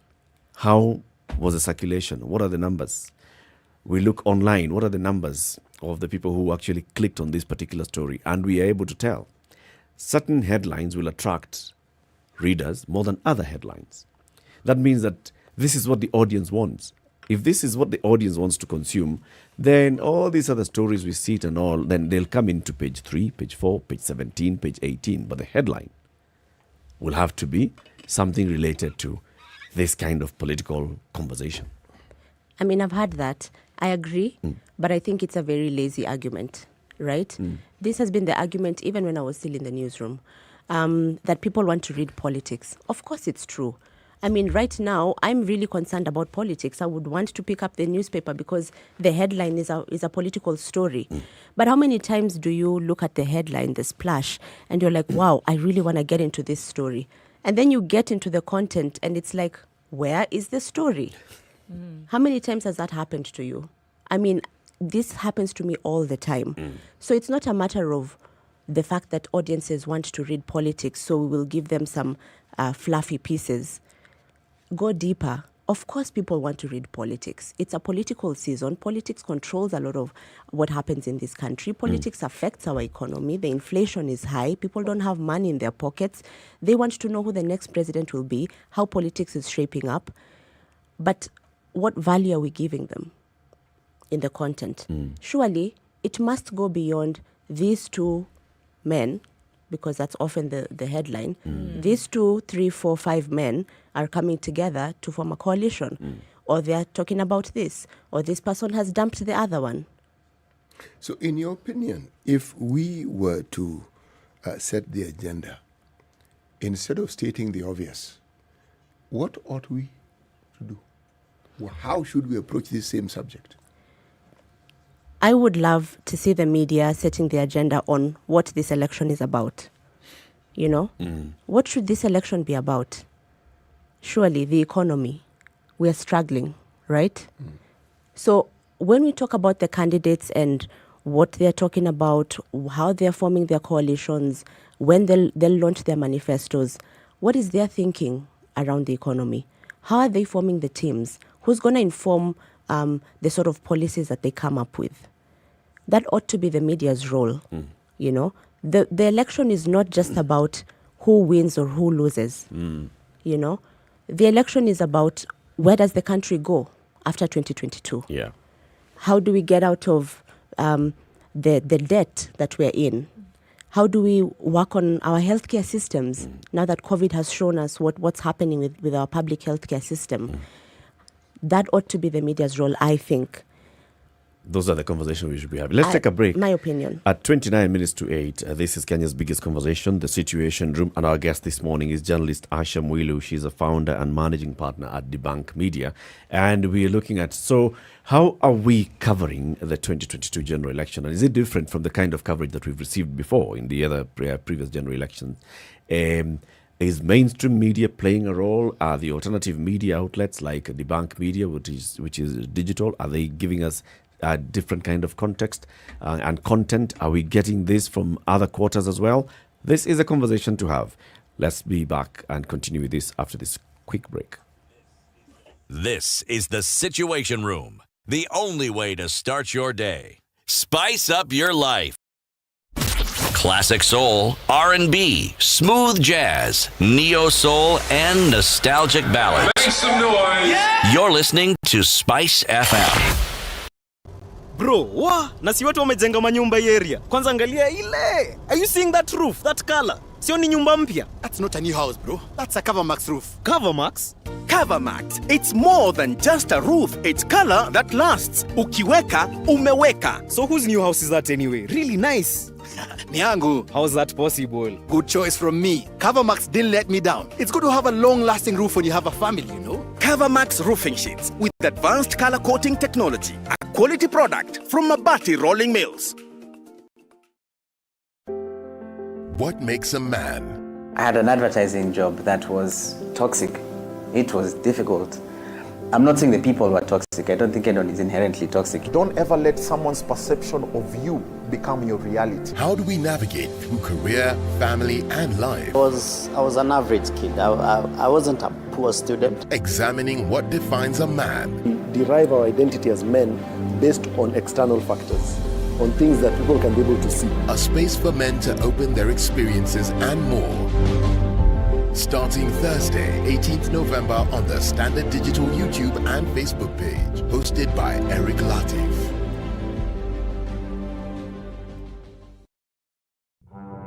No, this wheelbarrow, how can you give people wheelbarrow?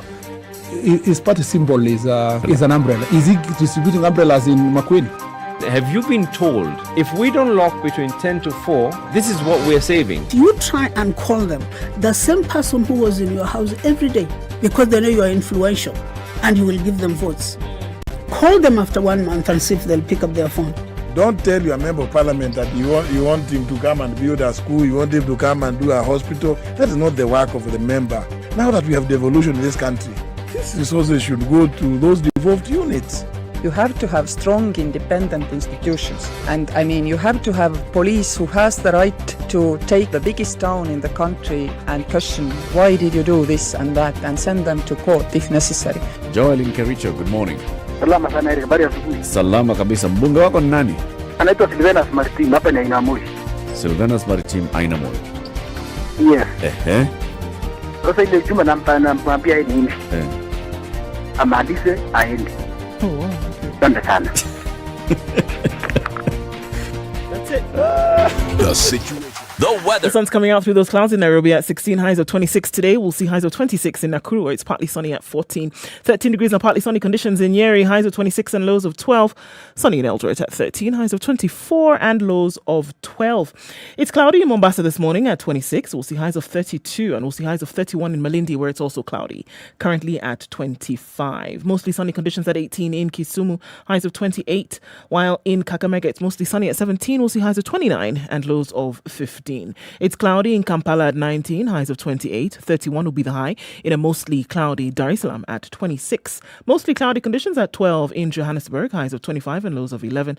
It's hazy in Lagos still at 24, highs of 34 today, quite warm, coming back down to lows of 24. And it's clear in Kinshasa at 24, highs of 33, back down to lows of 24.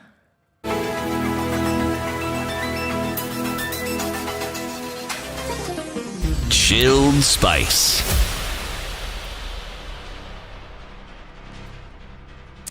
Yikes. Inbound Mombasa Road, we're looking at that Imara Daima Junction area. There's a whole mess happening there. North Airport Road is also quite slow, then going towards Outer Ring.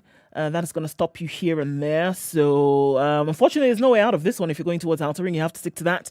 And then turn left, you should be all right, though, because then snaking along Outer Ring, it's okay. And then in and outbound, just as you get to that industrial area junction, that clogs up just a little bit. So, ebbing and flowing of traffic this morning is not too bad in that area. It's slow on Jogo Road going into the city. Landis Road is looking very good this morning. Not much of an issue. And the Kamkunji roundabout feeding onto Haile Selassie from that direction, not too bad. From the other direction, however, that slows down considerably coming from Uhuru Highway. Gong Road also clogging up. Langata Road doing its thing. Raila Odinga Way is looking good. As for the Thika Superhighway, don't go. If you're there, have some patience. You'll get out of it alive, we hope. Let's talk on SpiceFM KE on Twitter. Text 40127.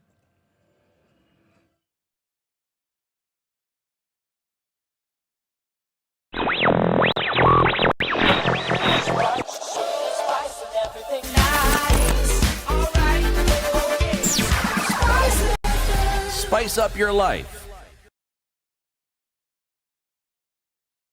Mature, intelligent talk every morning. Spice up yourself. It's 23 minutes to 8. This is Kenya's Mornings biggest conversation, the Situation Room. The conversation continues. Eric Latiff, Ndu Okoh, CT Muga, and our guest, Asha Mwilu, journalist and founder of Debunk Media. We are talking about the coverage of the 2022 general election and what we are seeing so far. So as Debunk Media, Asha, have you had conversations with the aspirants to seek out the other side and also bring out the stories in a different way? Yeah, we have. So around mid last year, we designed a project because we thought there's so many presidential aspirants, but then we only see the stories of around 4 of them. So we designed this project called the Presidential Series. And the aim of the project was basically to profile all the people who've declared that they want to be president of Kenya. And so and this is the kind of stuff that perhaps we don't have time for in mainstream media, where you do like a long 8,000 word profile of an individual, which is like very deeply nuanced and told in an interesting way. And so we sought out all the candidates and started interviewing them and wrote these profiles. Of course, we are a small platform. We're online and we're still growing. So we wanted to amplify this work. So we got into a partnership with the Star newspaper. And every Wednesday, they dedicated the front page to this project. So every candidate that we would profile then would have a splash on the Wednesday. And then, because of course the paper doesn't have acres and acres of space, they can't run an 8,000 word story. Then they would divide the story into 3 parts. So they would run part 1 as a splash on Wednesday, part 2 on Thursday, and then part 3 on Friday. And at Debunk Media, we would just publish the entire profile online. Yeah. So it was it's a very interesting project. It's not ended. We've done 7 profiles where we have 5 left, but of course now there are more people throwing their hat in the ring. When we launched the project, there was no woman who had declared interest, and now we know there's a young woman who wants to run. Yep. But I know she doesn't meet the age criteria to run for president in Kenya. I think she's in her early 30s. But something interesting happened when we started doing the interviews. You know, we thought, I mean, of course, someone like Reuben Kigame, for example, who is an aspirant who doesn't really get a lot of airtime. When we went to interview him in Eldoret at his home, it was just very interesting to see who he is vis-a-vis how he's been covered by media. You know, I think the media has approached him as this blind musician, to be honest. Like that's been his narrative. Right. But you go and you meet this intellectual, right, who knows a lot about the world. He knows about his politics. I think the singing is just it's a part of him. And you really realize how much of an injustice the media has done to him, that we have done to him. And so you read his profile, and people who've interacted with that project, a lot of them say, Reuben Kigame is my favorite, you know? After reading his story. Exactly.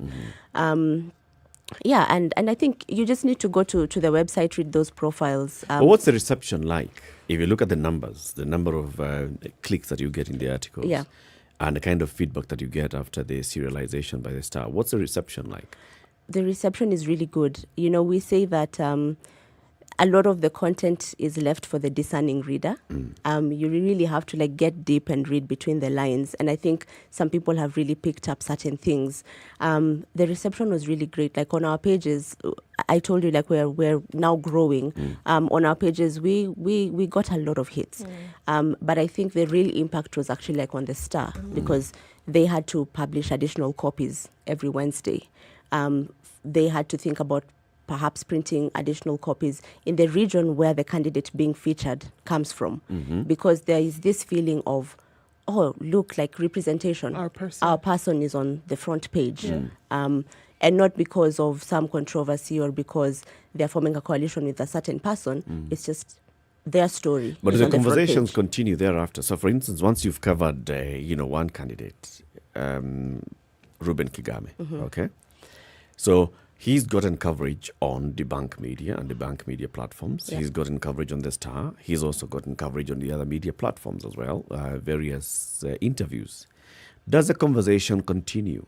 Does the conversation continue to show what is Reuben Kigame's position, for example, on the political parties alliance? What does he think about how to improve universal health care? How does he think about the economy? What does he think about this and the other? Because he is on the campaign trail, not just once, but on a daily basis.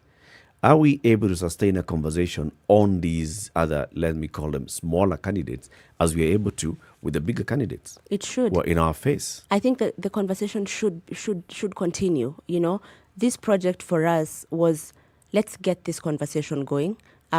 Let's cover as many people as we can. as many people as our resources allow. But I think it's a type of thing, because I think as media we are really used to saying, "Oh, let's see now where they go with this," right? No, but it's a very collective conversation. Sure. Perhaps you guys should have Ruben Kigame on the show. We have. We've had him several times. Several times. Right? Yeah. Exactly. So let the next TV station pick up Right. Ruben Kigame, You know and the what next radio station. Something that puzzles me, when indeed, even as I'm looking at the papers and I'm looking at just how we have featured these politicians, is it that they make the effort through their communication teams to reach out? Or is it that we are the ones who follow them up and give them this big story? You know, you do bring up a really good point. Right now, in the age of social media, a lot of candidates can get the eyeballs on them just by being active and by being strategic with their communication. So a part of the conversation is also how these candidates are positioning themselves, how they're branding themselves, right? But then I think as media, and especially as mainstream media, we need to think about what our role is. Let me give you an example. As a candidate who has less resources, what you would call a small fish, is bound to have less media coverage than a big candidate. If you look at the US elections, for example, they have this period called the invisible primary. So in 2015, in the lead up to the primaries, Trump, who was a less known candidate, quote unquote, in terms of his politics, he got the most media coverage in the US. In fact, a Harvard study showed that the US mainstream media, 8 outlets to be specific, gave him about $55 million worth of advertising. And that was just like free coverage. That made Trump so popular when it came to the primaries. He had really risen up the ranks. If you look at the Kenyan context, what you would call maybe the invisible primaries for us, this is usually 1 year before the nomination process. This has been the past year. Who's gotten the most press? Because what happens is that by the time you get into the nomination stage, the more popular candidates, the one who've been covered by the media the most, then have really risen up to the top and have better chances at the primaries. But also, it's because that person is serious. They are serious and very serious in their quest, and they're investing in their quest to be president. The same way you've said. Why is somebody getting all this coverage? They're getting the coverage because they are producing content. They are a source of content on a regular basis. They're not appearing once in a while, once in 2 weeks, to say something and then they disappear, go back to their shamba, and then they'll come back again after a month. Plus If making you're themselves constantly, if you're invested in your presidential campaign, you will obviously be out there. If you're invested in the presidential campaign, you'll have raised the resources that are needed to campaign nationally. You can't just sit back and say, oh, media need to give me coverage. They need to come and look for me at my home and ask me on this. Whenever they ask Raila about whether BBI is good, they should also come and ask me for my side of the story. No! Do the job. I agree with you, Latiff, by the way.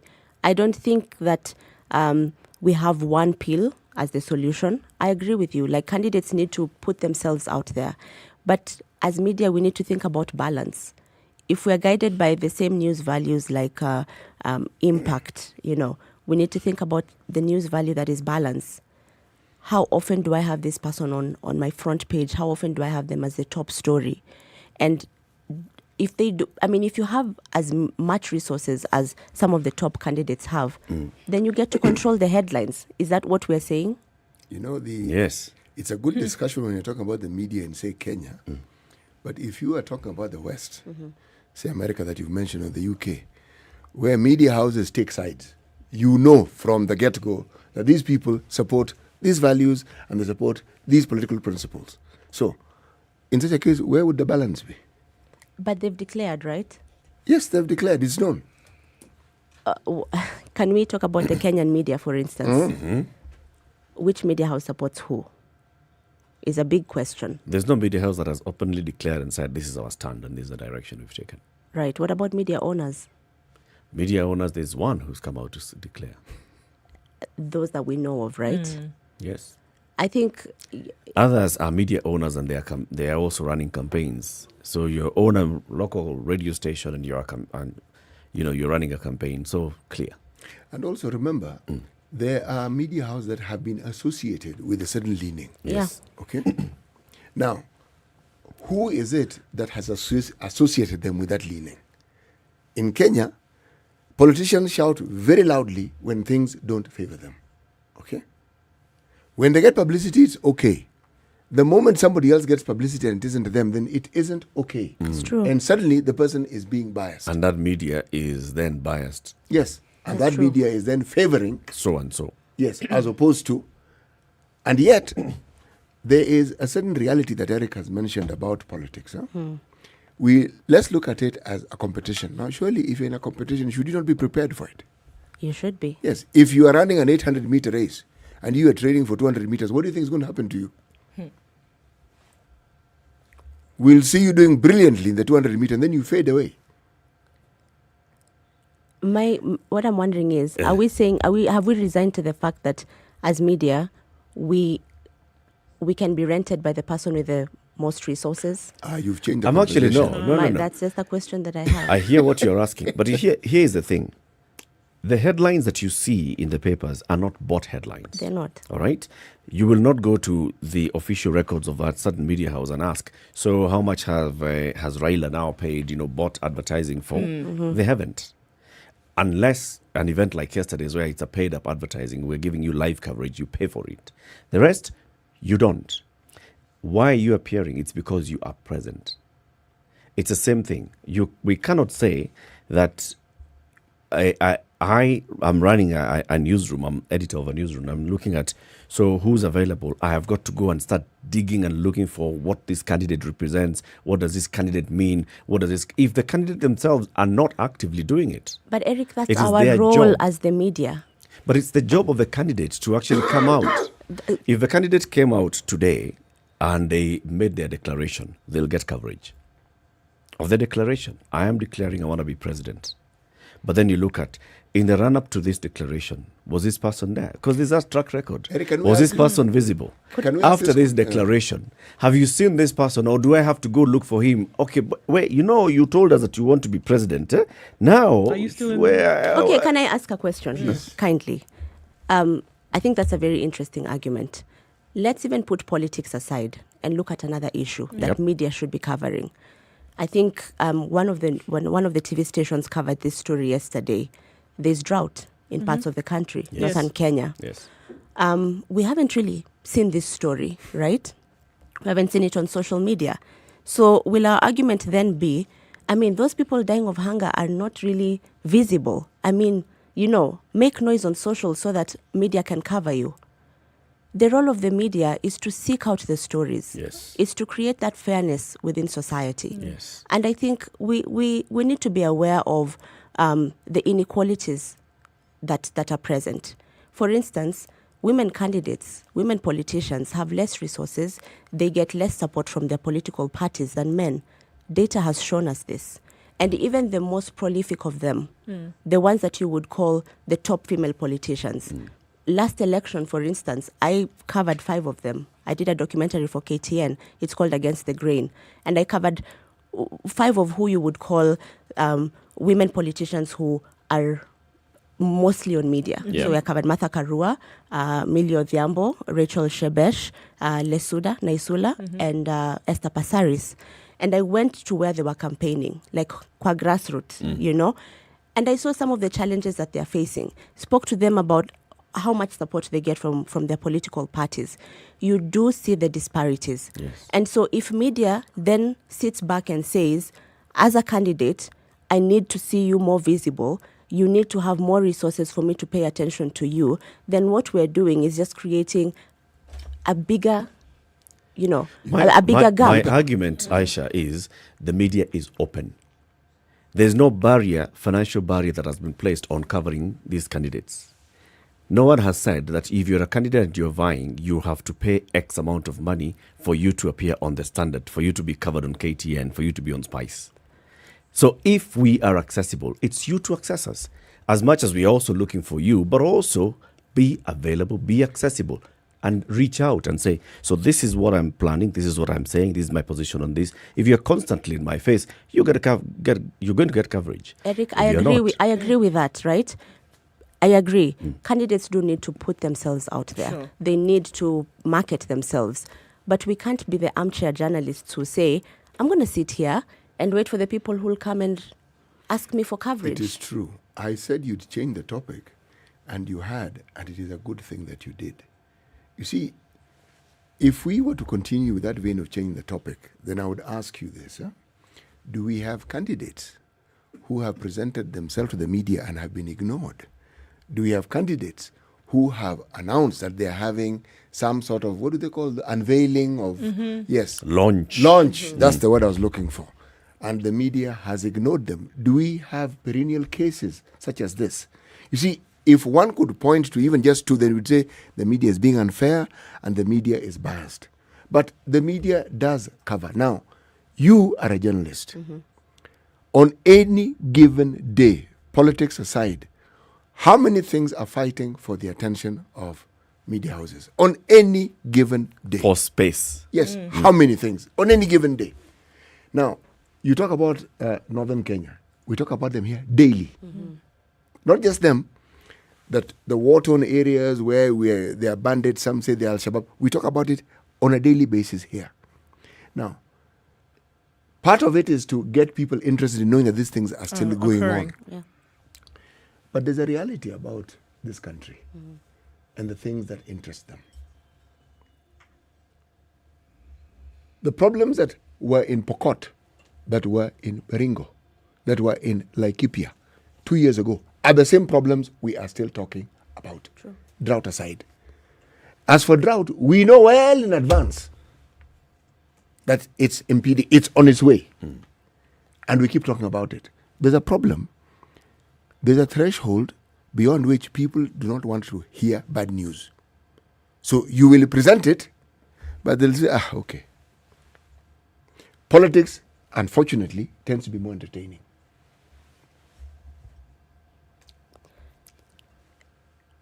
I agree, Charles. Again, here's the thing. Like, I'm not an advocate for any specific candidate. That's not my role. I think for me, what I'm saying is we need to be a bit more reflective as media. And it's not an us versus them conversation, right? I'm part of media as well. If people do not want to read the bad news, I think the solution should not be that we're not going to report on these issues anymore. I think it's to reflect on why is our society at this point.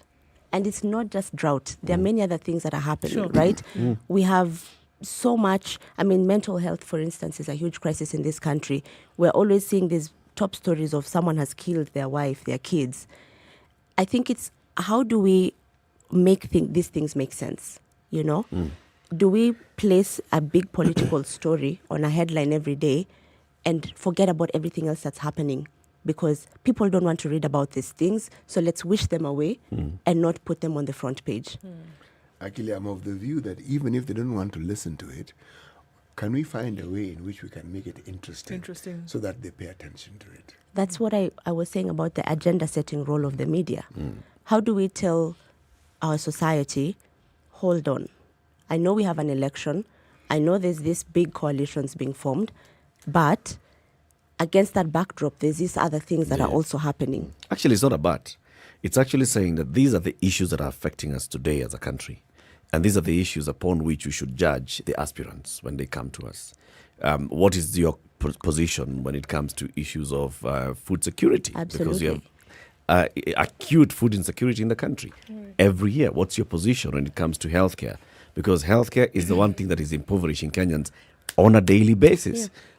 If I agree with what you're saying in terms of highlighting the issues at all times versus what this political rhetoric is and the games and the dancing and the shaking of hands and the announcements of coalitions and earthquakes and all. On that, we are.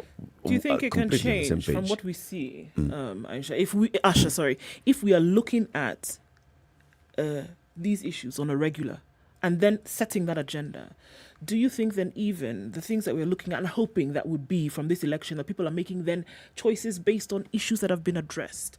If we're looking at a state of the economy that is, in the doldrums, etc., if these issues are being covered from the mouths of these individuals who say they want to be in these positions, do you think then that we can see now a different decision-making process from?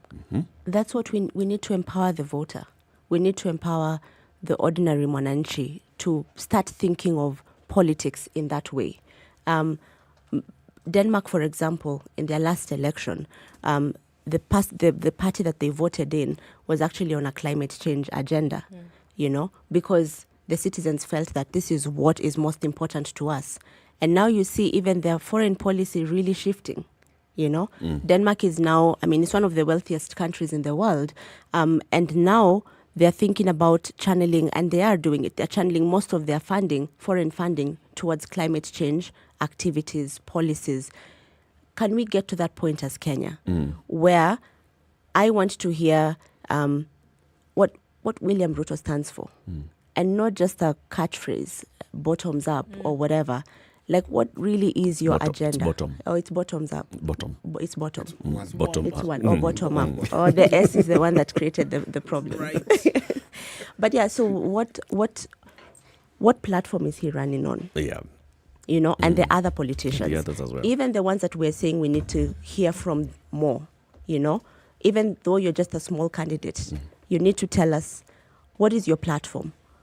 Is it economy? Is it healthcare? Is it... That's true. Exactly. So that's the argument. Very good points that you've brought to the fore today, Asha. Thank you for joining us, and we welcome you again. As we go into this heavy season, let's work together as well with Debunk Media, right? Absolutely. We are open to that. We're Wanjiru big on says, collaboration. my comment, media is lit business. And Jimmy says we should give you another cup of tea because your points are right up there. Totally on point. Thank you for tuning in. Good morning. It's 8 a.m.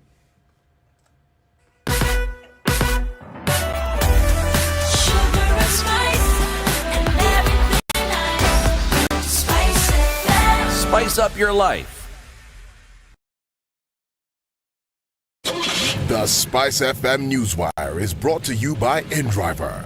Choose your preferred driver, mode of transport, and negotiate your fare to your destination for a safe, comfortable, and affordable trip only with InDriver.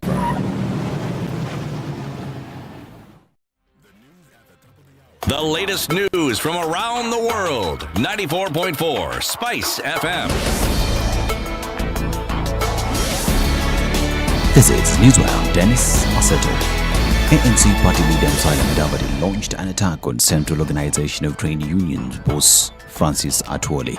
Mudavadi, while launching his presidential bid, branded Atwoli a clown whom he alleged uses the labor movement to enrich himself. In a passionate speech outlining why he wants to be Kenya's 5th president, Mudavadi vowed to transform KOTU to ensure it regains what he termed as a sense of purpose and respectability as the link between employers and employees. It is tragic that the robust labor movement that played a stunning role in securing Kenya's independence has been vandalized and cannibalized by clueless and clownish, self-serving leadership. Under my watch, the labor movement is going to regain its sense of purpose and respectability as the middle house between employers and their employees. It will not be a clownish cowboy club that labors for a few individuals who openly boast and display the trappings of massive opulence, whose sources remain smoky and mysterious.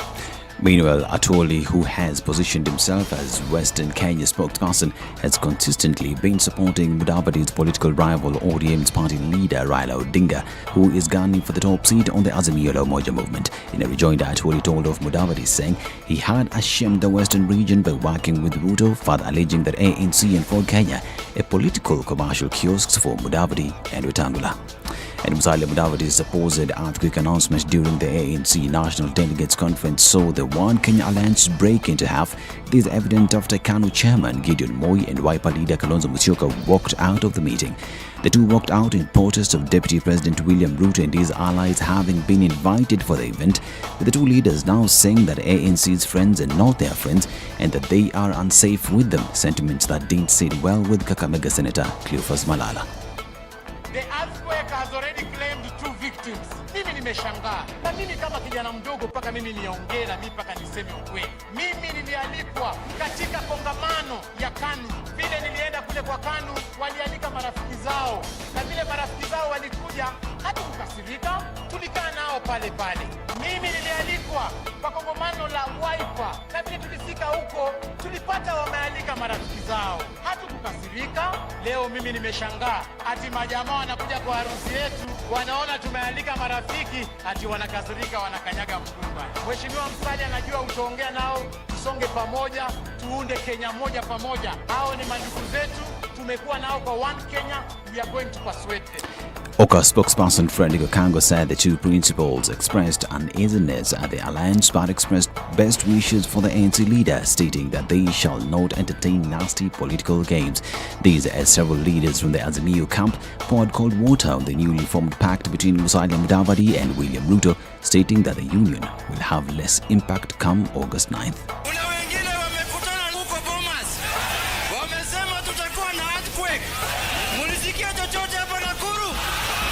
Ukiingia kwa basi, alafu ukute wale wengi kwa hiyo basi ni watu ambao wako na makezi ya wizi, sio ni kuonesha ni basi ya wezi. Leo imedhihirika kwamba hawajatosheka, wameenda kuchukua mtu mwingine ili ninyi mkue mtaonea ukubwa kwa view sasa. Walikuwa wanalaumu ODM, ati ODM ndio miharibu NASA, sijui ODM ndio miharibu nini. Leo nani ameharibu Oka? Nani amefukuza Kalonzo? Nani amefukuza Gideon Moi? Nani amefukuza Cyrus Jirongo? Kumbe watu ni watapeli. The exercise of identifying the bodies recovered from River Yala through DNA is expected to start today. Several families who arrived at the morgue last week failed to identify the bodies due to the state they were in. These SM bodies remain trapped in the river after police lacked space in the morgue to preserve the bodies after the mortuary said it cannot preserve more bodies because it is at full capacity. This as Musalia Mudavadi addressed the same during his NDC. And police in Turkana East Sub-County managed to disperse the youth who attacked and fired shots in Kapedo village last night. Turkana East County Police Commander Edwin Ogwari said the youths are suspected to have stolen 210 livestock 3 days ago, but were returned by peace-loving elders from Turkana and Pokot communities. Ogwari has urged residents from both communities to embrace peace while warning those who cause chaos that legal action will be taken against them. We are appealing to the members of the public, both from the Pokot and Turkana community, to at least support the peace initiative which is prevailing in the area currently, because it will promote development. Those who want to break that peace, we are going to take stern action against them. He added that Turkana and Pokot communities are living peacefully in Kapedo village contrary to popular belief. This is Newswire. I'm Dennis Aseto. Good morning.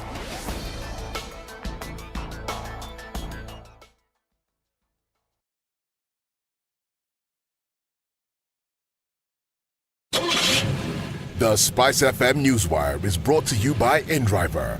Download the InDriver app from the App Store or Google Play Store to enjoy a safe, comfortable, and affordable ride around Nairobi.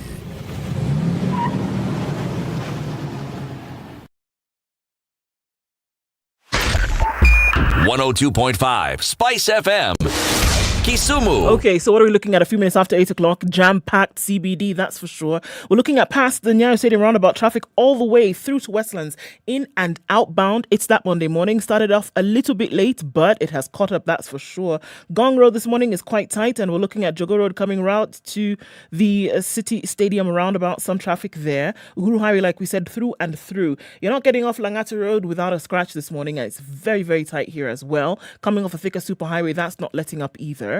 Kiambu Road, jam-packed, bumper-to-bumper traffic moving very slowly throughout the entire Parklands area today. There's also some traffic. Again, it's Monday morning, and we're in the middle of traffic hours, so we expect this. Be safe, though, whatever it is that you're doing. Let us know what's happening in your area. Find a good route that folks can use. Let us know. SpiceFM KE on Twitter. Text 40127.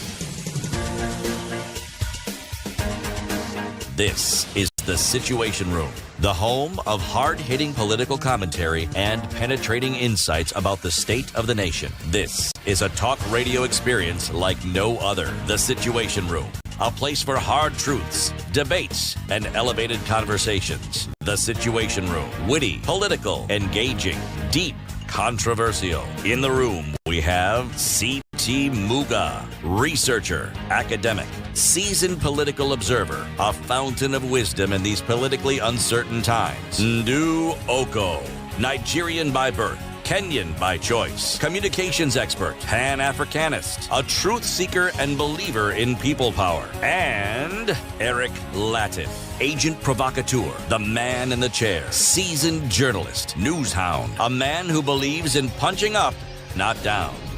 This is the 8 minutes after Situation Room, 8. Good morning. the How only are way you? to Welcome start to your the start day. of Kenya's biggest conversation this lovely Monday morning, the 72nd day of January 2022.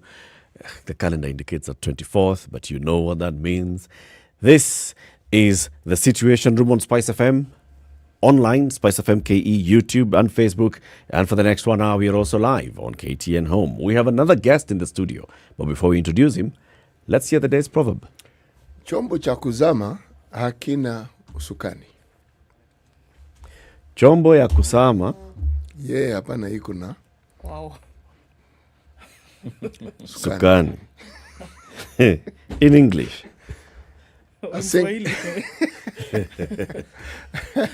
A sinking vessel needs no navigation. Is gone sink, is gone sink. Baba kianza kuzama. It's gone. Direction ni hiyo moja. Ni sasa ungoje. Zama is sink. Inakuwaga hivyo.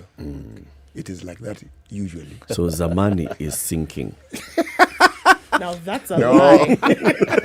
This man is yanking your chain. Imagine. Don't rely on him. No, thank you. I cannot.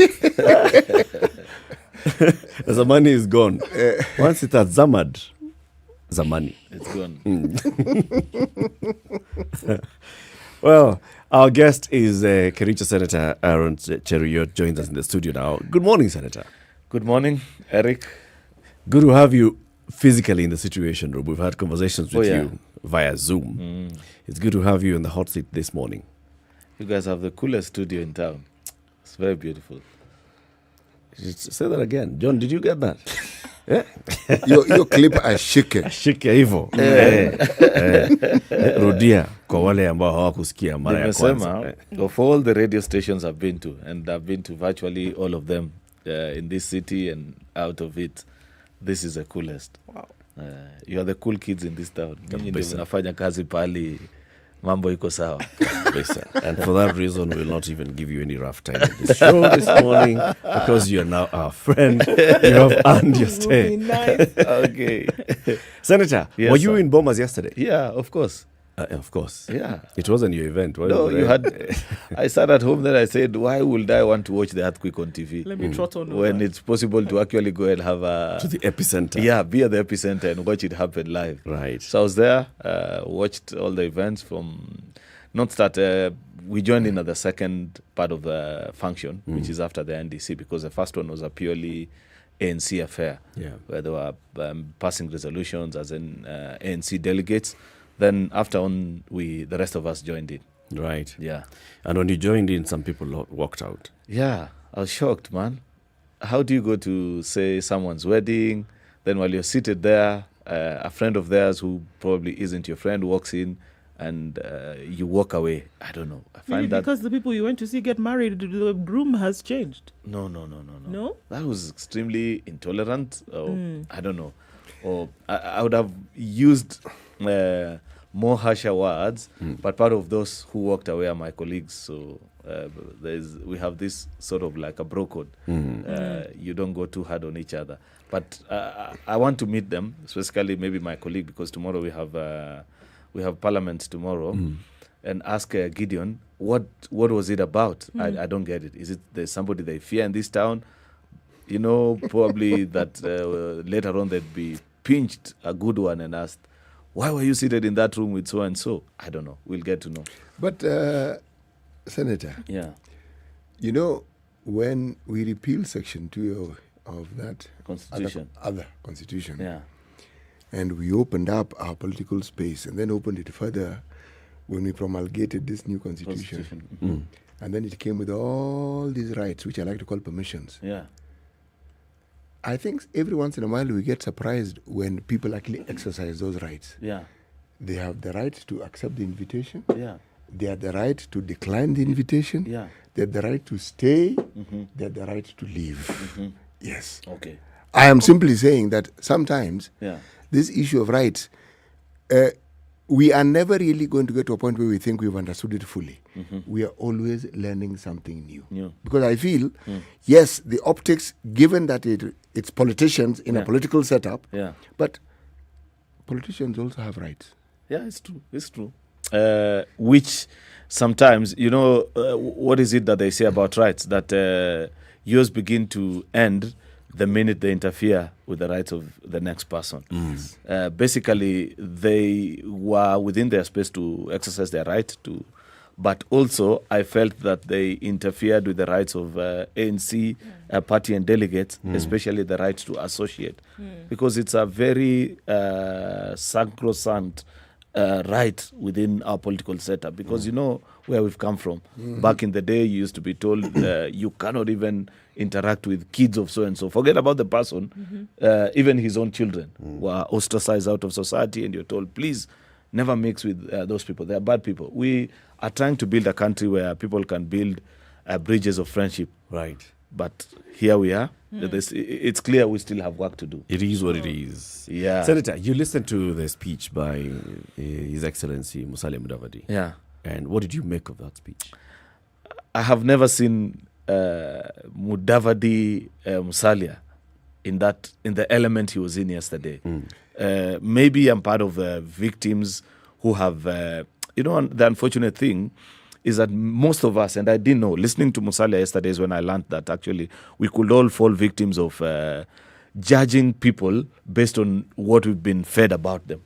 And it's very common in Kenya and globally that the avenues of news you get about a particular person gives your view about them. So stereotyping and, you know, painting a particular person with a certain brush. So for a long time I thought about Mudavadi as somebody who's not extremely firm. Of course I knew he's a good gentleman. He doesn't pick up fights too easily, but he didn't appear like somebody who could take a firm stand against topical issues, such as what he did yesterday. I've always known that he's passionate about the economy and debt, but that's just about it. But yesterday you heard him now speak. Oh my goodness. And he said, let me quote about some of the things that you were saying, Mudavadi. He says, those who should care are engrossed in politics, political self-preservation, grand corruption in government. If we do not create jobs for the youth and generate wealth, our country will explode. He went on to say, I don't know about you, but I don't want to live on my knees in my own country. How can we be proud that the government has bankrupted itself and the people? How can we accept to live on our knees? Kenya is at a dangerous crossroads. And he was referring to how this Jubilee administration has basically taken leadership in this country over the last 9 years. You have served in the Jubilee administration. You are their supporter. You're a senator. Elected on Jubilee. Elected on Jubilee. Were you feeling a bit uncomfortable when you were saying all those things? Of course, you have to feel uncomfortable, because he described an administration whose promise or the promissory note that they gave to the people of Kenya from 2013 onwards was good development, employment opportunities for young people, democratic space. We sort of delivered it when we began this journey from 2013 to 2017. That's why when we went back to the Kenyan people, they agreed with us, and actually they voted us back into office with a bigger margin than they gave us in 2013. But somewhere along 2018, something called the handshake actually happened. And you probably, if you had read a little bit down further that particular speech, he captured it quite aptly, because he asked, while all this is happening, where are the so-called handshake partners? Because let's face it, we live in a political situationship, if I may call it that way. Yes, you have a president and his deputy, but they're not in sync. They don't consult on government functions anymore. Everybody is going about that which they consider to be right. The person who moves around claiming to be part and parcel of government is former premier. They are now properly in leadership. Most of the major committees actually of parliament, if you talk about education, finance, health, they're actually held by members, led by members of his own political party. So they choose and give direction. You know for a fact that on many occasions, they have proudly moved out of the political space and spoken about how they can get anything done in parliament. And you are always reminded that you are now in the minority. So when he described the kind of situation we find ourselves in, it gives a bitter, sweet memory for those of us who are members of the Jubilee party. Because on one hand, we carry the blame. On the other hand, our hands are tied. There's basically nothing we can do. The last time I saw my party leader is early 2018, immediately after the election. Since then, he's never invited us. Every time he sends out invites, we just hear that people have gone to State House. But us as members of his political party, we are not part and parcel of this administration, unlike what was previously. Because I do recall, last time I was still in Senate, and on many occasions when there were major decisions that were being made about policy and how to move a country in a particular direction, we'd have parliamentary group meetings, and there'd be a robust debate before you arrive on a particular decision. But this new trend that has emerged about party position, and people come and do anything that they've been asked to do, it's quite strange to us. So Musalia beat us a good one, but he also captured it quite well, because he lives in Kenya. He doesn't pretend to be the only stranger in Jerusalem and want just to ask us questions without putting it into context, because there's this momentous thing called the handshake that happened that left many of us outside. Or perhaps what my colleague, the senator for Bungoma, who also agreed actually to be part and parcel of those who would be working with us, normally refers to as being on the outer layer of the onion. That is our political cycle. We are no longer deep inside of it. Senator, even as you talk about, I mean, clearly the monumental situation you're talking about is the handshake. Yes. Right? Yeah. So are you saying that without the handshake, this work that should have been completed by the Jubilee administration, which Musalia Mudavadi found fault with in his speech yesterday, would have been completed had the handshake not happened? By and large, it would have been. Because remember, post the handshake, what has been the focus of this current administration is always been about, remember we wasted a cool 1.5 years to BBI, which was all about trying to cement actually the political, it was trying to legitimize actually the come we stay that is the handshake, you know. And for a cool 1.5 years, everything that happened, from government ministers to PSs to people that should have otherwise focused their energies on serving Kenyans, was about how do we endeavor to entrench this political situation in our country. We started Big Four, which will otherwise have delivered the things that Musalia is talking about, took a back seat. There's no longer conversations about it in cabinet, in parliament, in all our political space, including even in the media. It now becomes we were all excited about the situation that was unfolding. Allah, is Ruto finally being kicked out of government? Is Raila finally making his way into it? And it kept us in. Before we knew it, then it was boom, 2020, COVID happened, and here we are 2 years down the line. There's nothing to celebrate about. Are you saying so? My firm answer actually to you is that yes, we missed the opportunity because we were distracted. It was a distraction that we didn't need.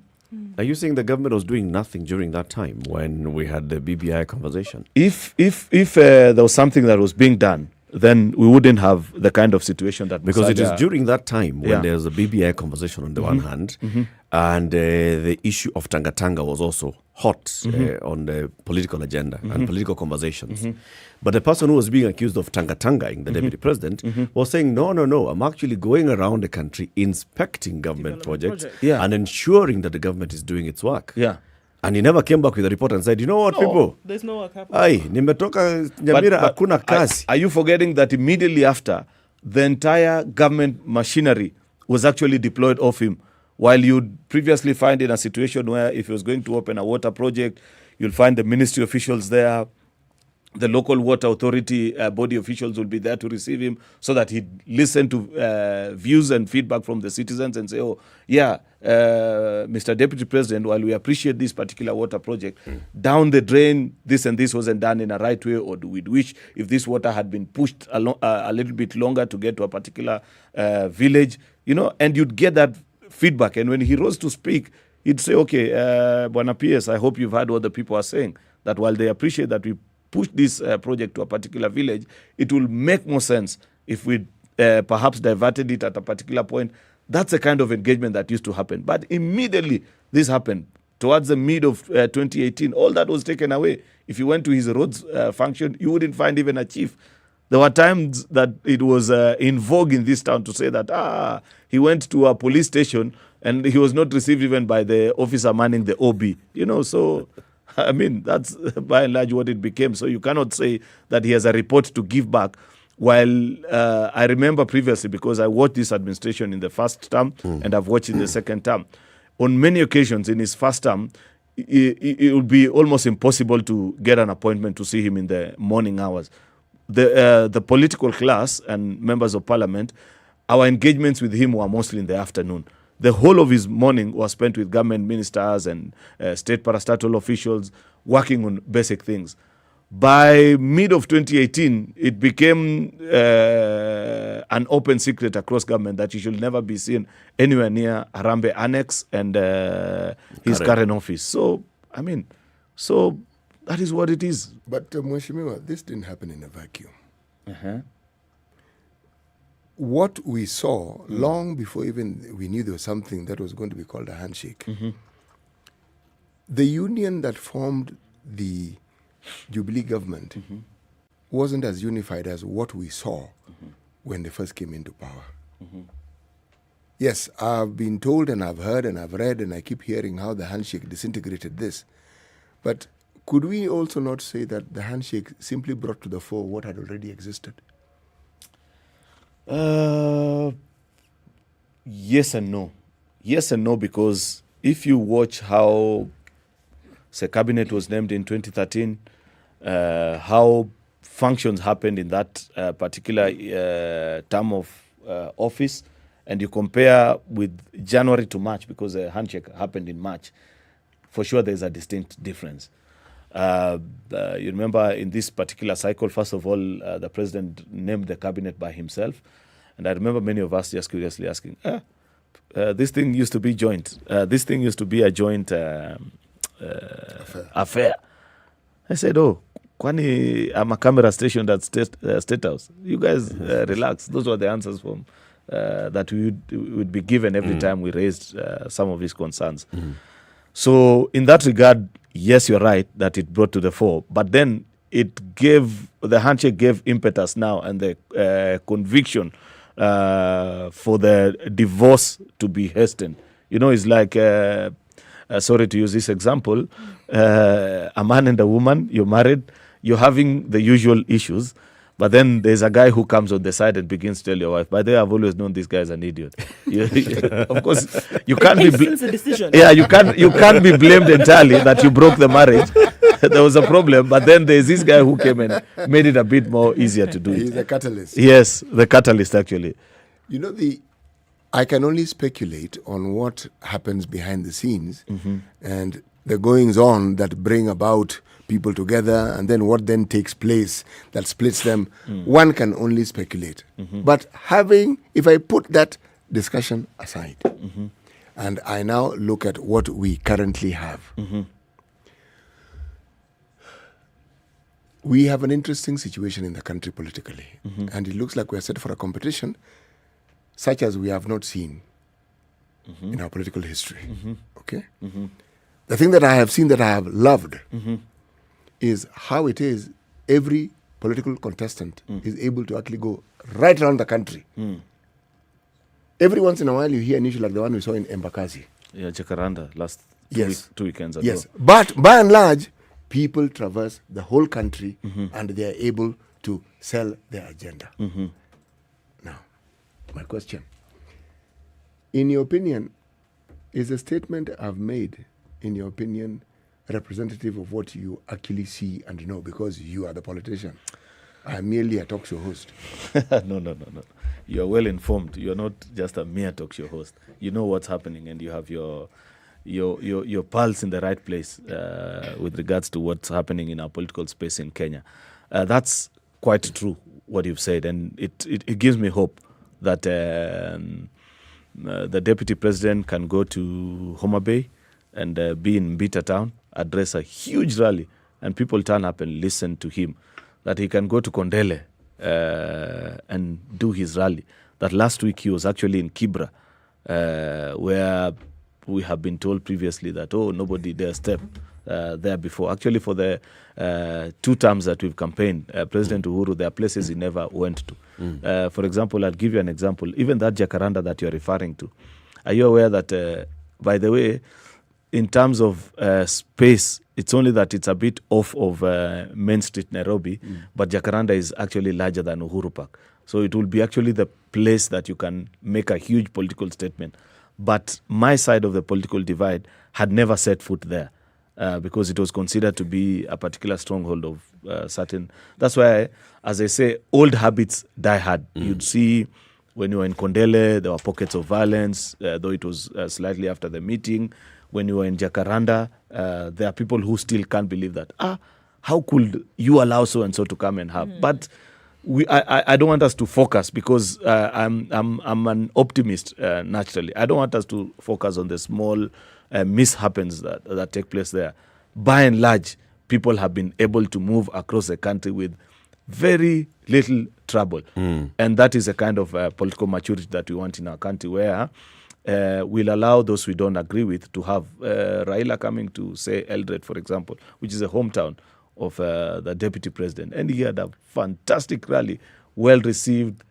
People turned out in their hundreds or perhaps even a couple of thousands. And he had a good session and he moved out, says whatever. And the thing is, perhaps that's what you haven't noticed. People even don't moderate their language. They say exactly the same things they'd say back at home or back in their places of political comfort. The things that the DP was saying, going for the jugular against former PM in Homa Bay, you never have expected that, you know.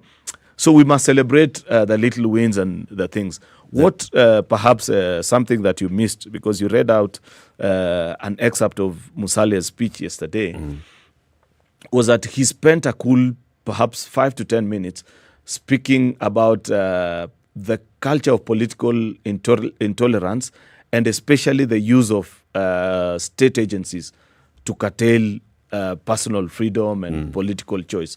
That is something that is quite big. And I'd beg that we continue to speak strongly about it. When you hear us say these things, don't think that I only say this because I'm a UDA supporter. It's the truth. There are people, I have seen adults, elected senators, elected governors, actually cry and say, you don't know the choices that have been put before me for me to be where I am politically, that I had to make extremely difficult choices. And sometimes you think people are just excusing and wanting to eat their cake and still have it. But it's not the truth. It's the life that they're living. It's people are actually being threatened. We'll discuss I have that. seen my colleagues being called before a particular crucial vote, and you see it's the DCI that it's calling. It's EACC. Musalia spent time speaking about it, and it's something that I'd wish that perhaps we get to a point where we tell all our leading presidential candidates that please make a vow. Okay. That when we get to, if and when you get that opportunity to lead administration, you wouldn't do the kind of things that are being done. Let's right talk now. about that, because also it has very many other angles to it. Let's talk about it after the break. This is Kenya's biggest conversation, the Situation Room. With us in the studio this morning is Senator Aaron Cheruiyot, and we're asking, so, okay, after what we've seen in the last couple of weeks, what is UDA's direction and position when it comes to political party coalitions? Okay. That's a conversation we're having. Let's take a quick break on SpiceFM, online and KTN Home. We'll be back shortly. This nation has never healed genuinely from the 2008 violence. We've never had a healing process. We've swept it under the rug. Let me tell you, the handshake was the most disastrous political event in the history of country after the coup attempt of 1982. There's no Kikuyu pothole, Luo lack of water, Okamba, lack of traffic. Yeah. There is no Luya lack of drugs in the hospitals. Or Jaluo one. All our issues are the same issues. If you are in a room and just about everybody in that room has a court case or another, what impression does that give you? What are you saying? Why haven't you done it in the last 20 years? But they're telling us, like August, some miracle is going to happen. My friend, I want to tell Kenyans you'll be in for a rude shock. The Situation Room, Kenya's biggest conversation. Spice FM, Nakuru.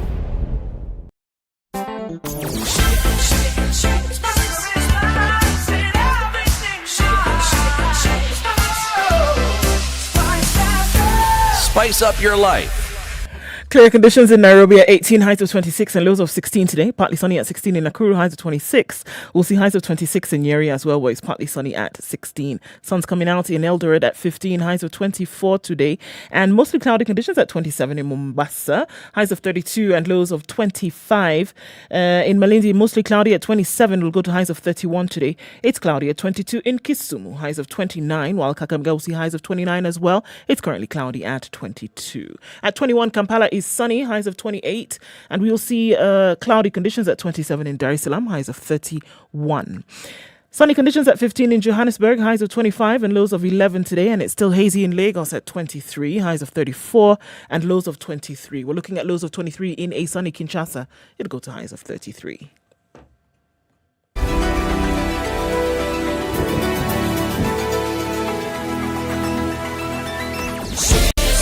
Everything nice. All right.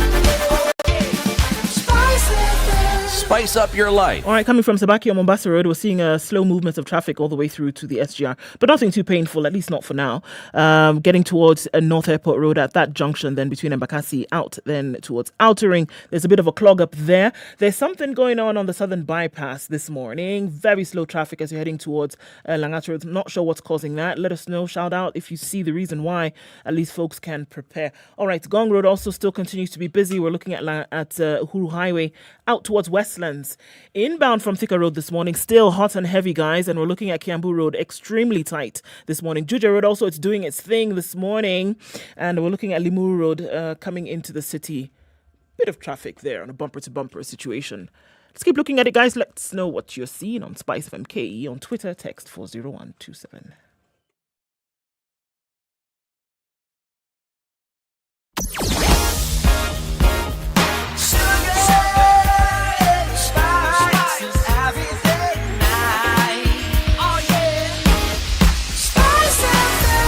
Spice up your life.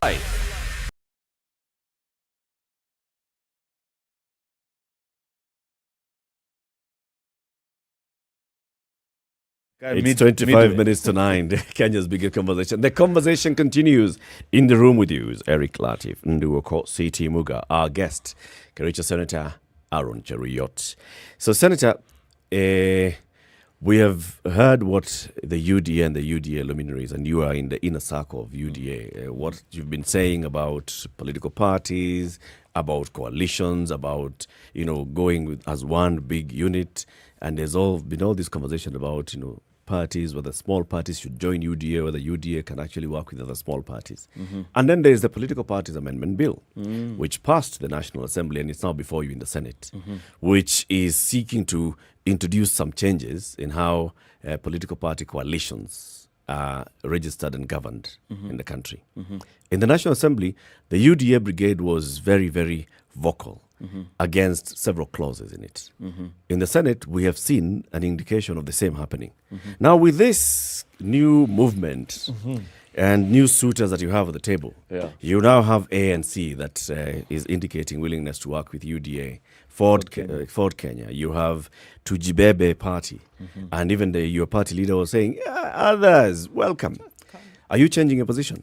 Are you now going to say, okay, the political parties amendment bill, hii kitu ni mzuri? Not really, because the issues that we had actually with that particular bill, and I'll be looking forward to reading the report this afternoon, because we begin debate on it tomorrow morning. Most of them are constitutional, and some of them we are opposed to because of their obviously not being practical in our political setup. It doesn't favor us as a party. I'll begin, for example, with why we still feel it's wrong to have a coalition political party. We are not opposed to coalitions. That's the mistake that many people confuse about what our stand on this issue is.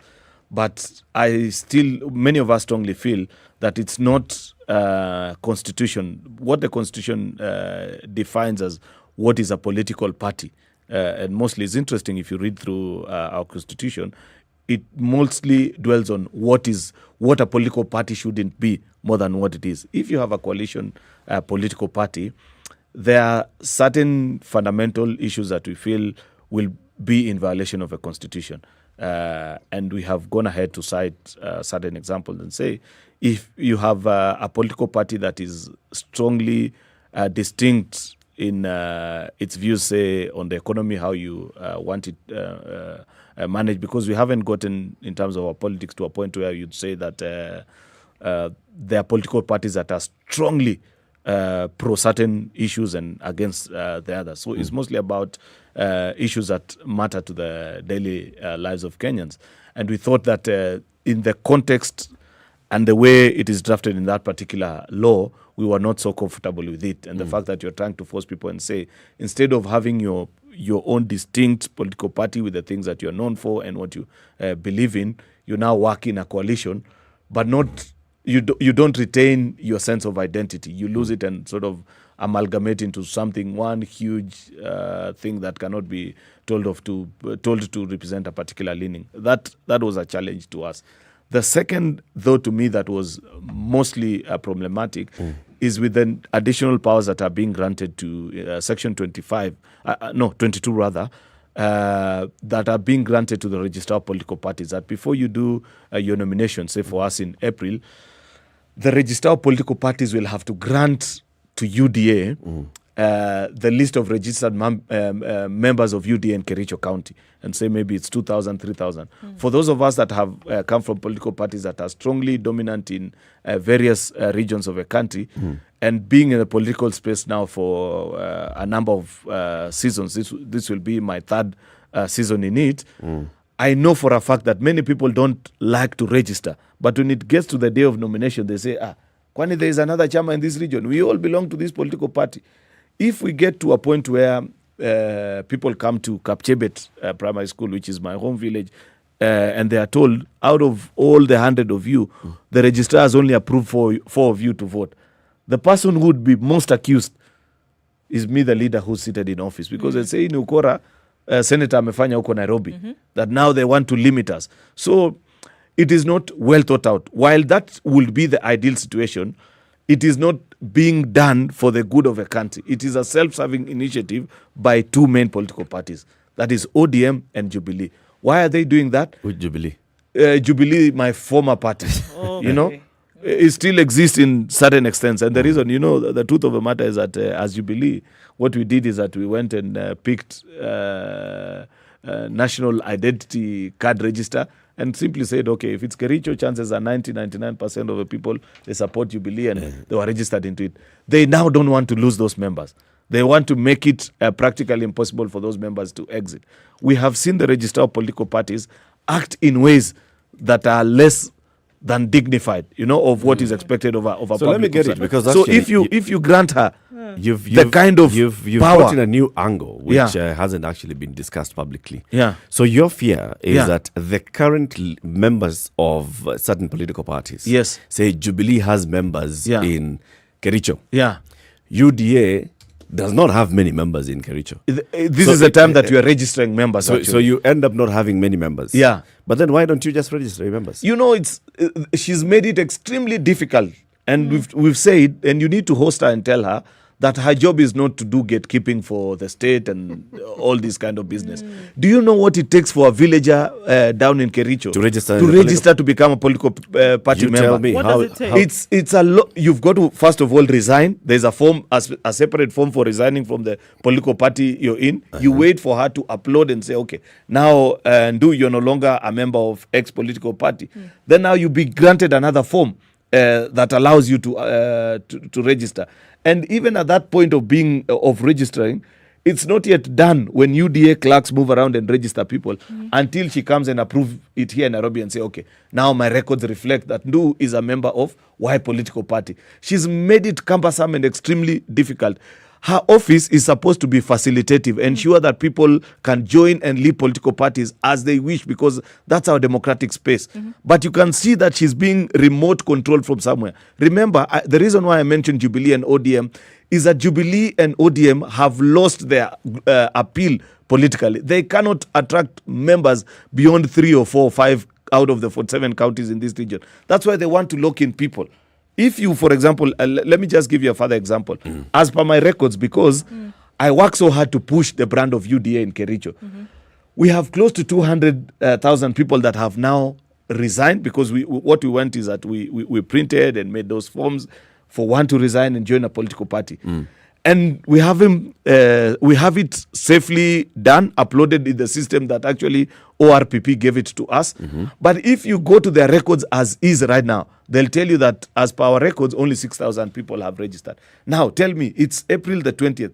People of Kericho love UDA. 90% of them, or 99% actually identify with it. But then they are told only 6,000 of you will determine who becomes MCA, MP, senator, governor. I mean, it'll be chaos. What's the process right now? As so the problem is when you upload those forms onto the ORPP, this system portal, that they develop.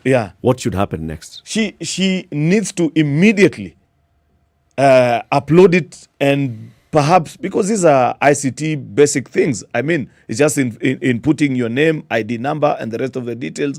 By maybe an hour or so, you should be able to check up online and say, oh, finally, I've been able to move to my political party of preference. So how but long she has made made now to make it seem as though the stories actually I'm telling you happening? are stories of December, not even December, as early as October of last year. She has not managed to move those numbers as we had wished to. She keeps on saying, oh, I need to verify whether the forms that you're presenting are actually genuine, and all that kind of stories. So she has not made her office and the trust of the political players. We feel that she's being controlled from somewhere. And that is the challenge that many of us have. We are saying we can grant that particular office those powers. That's why Kimani Ichung'wa's, amendment was so important. Because he said, okay, fine. We actually need a register of political parties who cracks the whip and ensures that as political parties, we play by the rules. But we cannot grant these powers to an office that is just an individual at the moment. Let us then make it a commission, so that it's as strong as, say, IBC or any other institution, so that it's not an individual decision. There's some level of checks and balances. You know, if you have to sit before a plenary of 4 or 5 people and say, this is a file from UDA, this is a file from ODM, from Jubilee. But as it is, one individual who only on one phone call can determine someone's fate. Look at what happened to my colleague Isaac Mwaura. One afternoon you're seated in parliament, the next thing she says, I have gazetted you out, you're no longer a member of parliament. You know, that kind of absurdity is what we are not comfortable granting until such a time as that office is empowered and safeguarded to a point where you feel, okay, now this is an office that cannot be pushed and pulled by the whims of politics. You allude to control by an outside or an external. The so-called deep state. Right. Yeah. Why do you think that that element of control would be used if in fact, it actually does exist. For what purpose? It's because the so-called deep state have a project that they want to shove down the throats of Kenyans. That project is none other than Raila Odinga. You've seen for the first time, I say this, I have lots of respect to some of these public officers, but traditionally, there are people I've never seen join the fray of politics. But I increasingly see you find even the director of public prosecution. I've seen him in a rally, in Mandera, in Isli. You know, this is the guy who will make a decision on who to charge and not to charge, taking sides in a political contest. I mean, we have sunk so low as a country. I think we're about to discover oil. You know, it's shocking that public officer, a minister in charge of internal security, will go up and tell chiefs, by the way, we have a state project and we must all line up behind the president. That's unheard of. It never happened. Double speak, Senator. Double speak. Even in 2017, because I know that's where you want to go. There is no particular time. Show me a clip of Matiang'i asking chiefs, asking police officers, asking all government functionaries, if you may call them, that let us line behind President Uhuru Kenyatta in 2017. So he was being falsely never accused happened by the opposition candidates, by NASA. When NASA was coming out and saying, you should not, Matiang'i, be engaged or involved in political campaigns, that was a false accusation. Please give me a clip pre-2017 of him being in the kind of political functions that you see him currently being in. You know, are you saying because you've seen it here, you've seen one, and previously there have been accusations of the same. So the previous ones did not exist. They were actually baseless. You didn't see them? No, it's not that I didn't see. It's because they never existed. They never existed. You go through your files. So where would you never see him in a public rally going out. Senator, yeah? Where would the accusations emanate from? Which accusation? The ones that we saw previously in 2017 that saying, because when you serve in the kind of office that he serves in, then obviously people will blame you. For example, if you go somewhere and you have a run-in with the police, that is expected, you know, and it was within their right to do that, because people must always be reminded that let the police do their work, let them remain neutral in this particular context. So it's okay, it was within their right.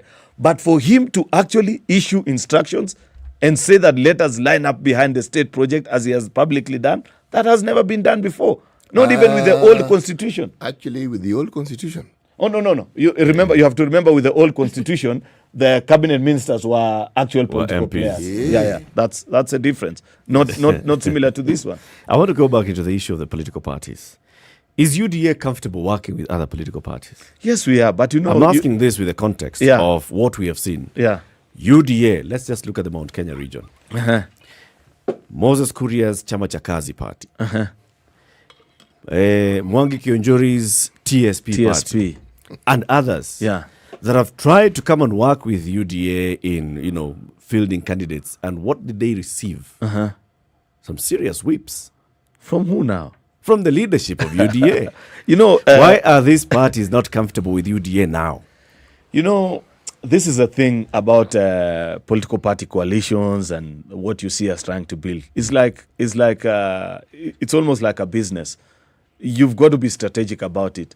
It's not just a matter of, by the way, who has a political party, the way smokers will ask each other for a cigarette. Hey, wait, nani ako naye? Let's be serious about it. Yeah. Okay. It's, they've got to be something, a competitive advantage that working with a particular player gives you. For example, there is something that is unique to ANC, Ford Kenya, and any of these political parties that they've been able to actually put on the table and say, with us, if you work with us, it gives you an advantage with the following regard.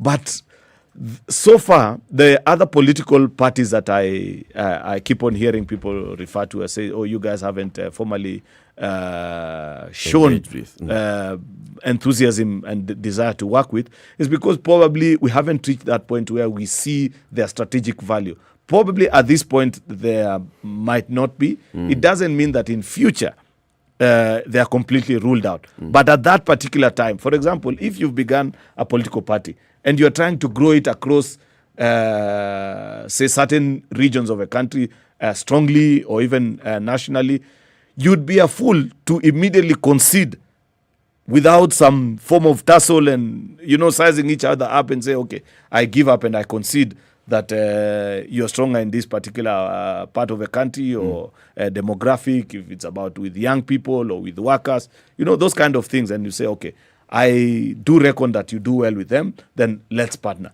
You've got to be strategic about it. Here in this coalition that you're trying to force. Who? Does Tujibebe wa Kenya party of William Kamoko stand a chance? That's a tricky question for me to answer, because one, you have to remember that even as we speak right now, there is a parliamentary group meeting of UDA allied members of parliament and governors that's going on. And I know for a fact that part of the things that are being discussed include what you're asking me. But I can give you my personal opinion about it and say, I do not see at this particular point any strategic advantage that they bring to us. It's not that, for example, there's a demographic of people within Kenya or voters that UDA is struggling with, that Tujibebe will give us, a leeway or a path to entry if we teamed up with them.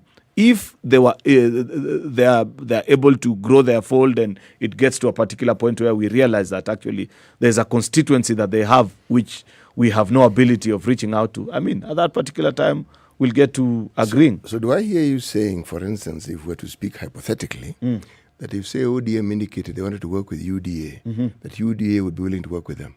If it helps us achieve our primary objective. Remember, our distinction with them has always been, while they're obsessed with the power dynamics of a country, who becomes what, ours has always been about empowerment. And that has been the strength. There's something unique, by the way, about what you hear us refer to as a hustler nation.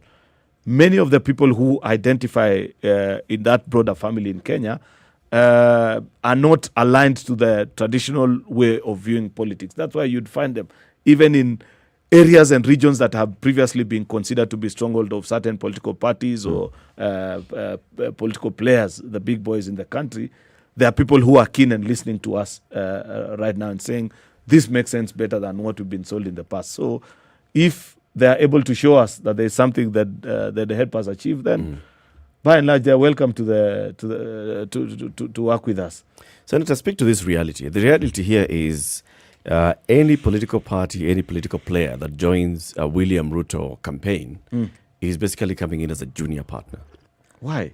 Because the deputy president can only vie for the presidency or step out of the race altogether. Yes. The constitution bars him from running as deputy president a third time. Yeah.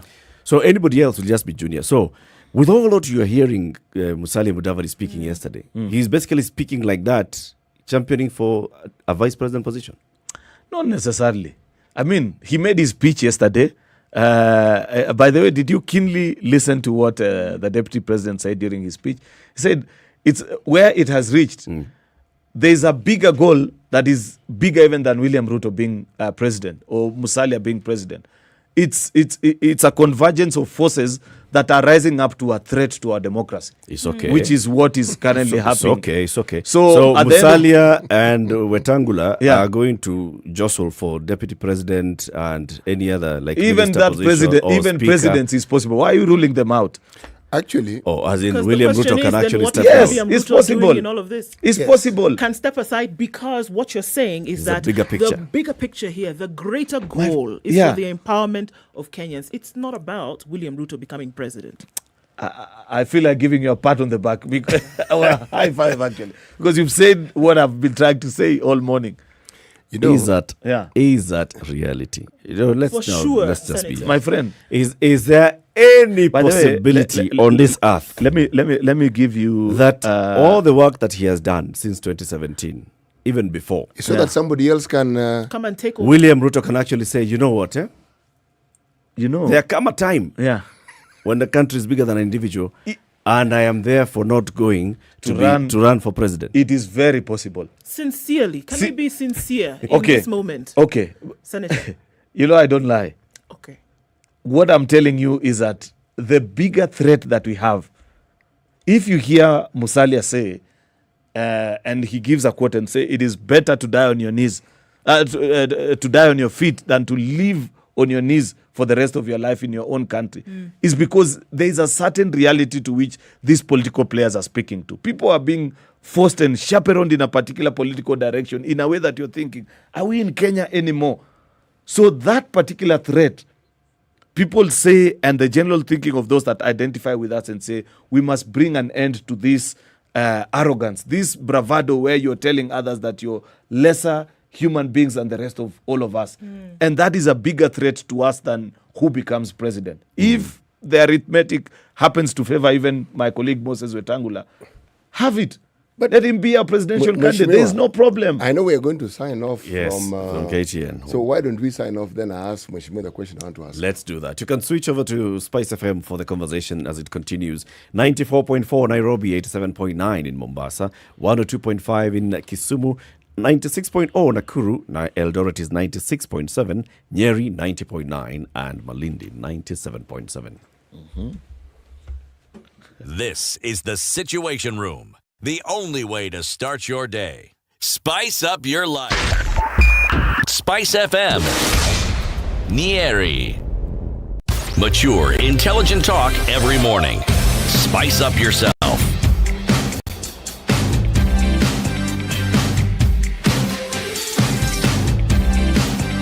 Mornings done right. 94.4. All right, so 2 minutes Spice to the top of the FM, hour. Nairobi. Ask the question as we say goodbye to the senator. You know, my question will elicit a discussion, so I will not ask it.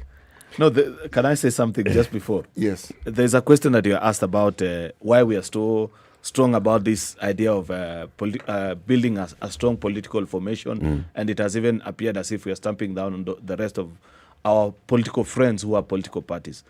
Let me give you a story from, just a short one, from the inner sanctums of power. That at the height of this push and pull between the president and his deputy, where it was increasingly becoming clear that they were pulling different directions.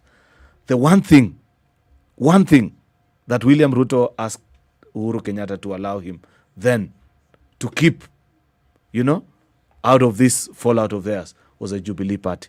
Because he strongly felt this vibe that he keeps on speaking about, a strong national political party that represents the diversity of our nation, but is identifiable in a particular, with a particular thinking. I guess he has gotten to that particular point in his political career where he strongly feels that is what can move this country forward. Because a giant political formation party where you have everyone, and the minorities actually stand a chance than with their small, little political parties. Look at Senate and National Assembly. You think Adan Duale, coming from such a small community, will ever have risen to such a powerful office as being a majority leader? Kipchumba Murkomen, my colleague, he comes from such a small, tiny community. But when you're part of a bigger political formation, your skills and giftings can lift you up to. Senator, thank you for joining us. And we look forward to that moment where it could rain and pigs could fly. Where William Ruto could say, Musalia Mudavati Tosha. Or Moses Wetangula. Asante sana for joining us. Good morning. Keep it right here for more conversations. It's 9 a.m.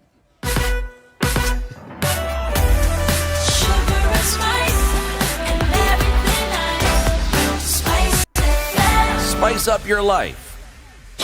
The Spice FM Newswire is brought to you by InDriver. Choose your preferred driver, mode of transport, and negotiate your fare to your destination for a safe, comfortable, and affordable trip only with InDriver. The latest news from around the world. 94.4 Spice FM.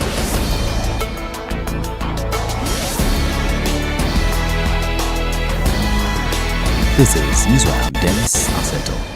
Kenya and Ugandan authorities are resolved to suspend track scanning in Malaba, Kenya, as a measure to clear a 40-kilometer traffic snarl-up stretching from Malaba to Bungoma towns. Kenya's Transport Cabinet Secretary James Macharia, his Ugandan counterpart Katumba Wamala, and Uganda's State Minister for Trade Harriet Ntabazi spearheaded the meeting that brought together border agencies from the two countries at Malaba Uganda customs offices. The meeting agreed that the usual scanning of trucks on the Kenyan side of the border be suspended immediately to fast-track movement of trucks to Uganda, where scanning will now be solely done. Macharia said the backlog at the border is a major worry to both countries as it has negatively impacted both trade and health sectors. And the National Cohesion and Integration Commission has been urged to tighten its grip and crack down on politicians who engage in hate speech. Kapomboi Ward Representative Bernard Mulipuko said Kenyans should not live in fear every election year because of the minority and that their names should be included in the list of shame. Mulipuko urged young people to turn out to be registered as voters in order to elect the leaders of their choice. Now, the exercise of identifying the bodies recovered from River Yala through DNA is expected to start today. Several families who arrived at the morgue last week failed to identify the bodies due to the state they were in. These as some bodies remained trapped in the river after police lacked space in the morgue to preserve the bodies after the mortuary said it cannot preserve more bodies because it is at full capacity. Meanwhile, during Musalia Mudavadi's NDC yesterday, this is what he had to say with regards to the same.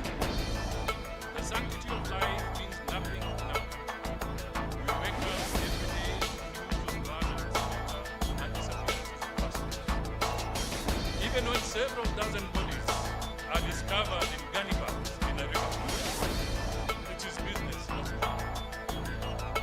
Young people are slaughtered like goats. Nobody, what have we become? And where is your government when all this is happening? Where are the handshake? Now, Musalia Mudavadi's supposed earthquake announcement during the ANC National Delegates Conference saw the One Kenya Alliance break into half. This is evident after KANU chairperson Gideon Moi and Wiper leader Kalonzo Musyoka walked out of the meeting. The two walked out in protest of Deputy President William Ruto and his allies having been invited for the event, with the two leaders now saying that ANC's friends are not their friends and that they are unsafe with them, sentiments that didn't sit well with Kakamega Senator Cleophas Malala. The earthquake has already claimed 2 victims. Mimi nimeshangaa. Na mimi kama kijana mdogo mpaka mimi niongee na mimi mpaka niseme ukweli. Mimi nilialikwa katika kongamano ya KANU. Vile nilienda kule kwa KANU, walialika marafiki zao. Na vile marafiki zao walikuja, hatukukasirika, tulikaa nao pale pale. Mimi nilialikwa kwa kongamano la Wiper. Na vile tulifika huko, tulipata wamealika marafiki zao. Hatukukasirika. Leo mimi nimeshangaa. Ati majamaa wanakuja kwa harusi yetu, wanaona tumealika marafiki, ati wanakasirika, wanakanyaga mguu pale. Mheshimiwa Musalia, najua utaongea nao, tusonge pamoja, tuunde Kenya moja pamoja. Hao ni mandugu zetu, tumekuwa nao kwa One Kenya, we are going to persuade them. Oka spokesperson Frederick Okango said the two co-principals expressed uneasiness at the alliance but expressed best wishes for the ANC leader, stating that they shall not entertain nasty political games. Now, ANC party leader Musalia Mudavadi launched an attack on Central Organization of Trade Unions boss Francis Atwoli. Mudavadi, while launching his presidential bid, branded Atwoli a clown whom he alleges uses the labor movement to enrich himself. In a passionate speech outlining why he wants to be Kenya's 5th president, Mudavadi vowed to transform Kotu to ensure it regains what he termed as a sense of purpose and respectability as the link between employers and employees. Now, the US has ordered the relatives of its embassy staff in Ukraine to leave amid rising tension in the region.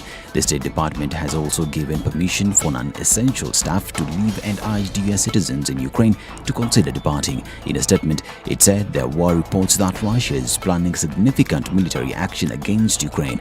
Russia has denied claims that it is planning to invade Ukraine. The State Department also warned people not to travel to Ukraine and Russia due to the ongoing tension and potential for harassment against US citizens.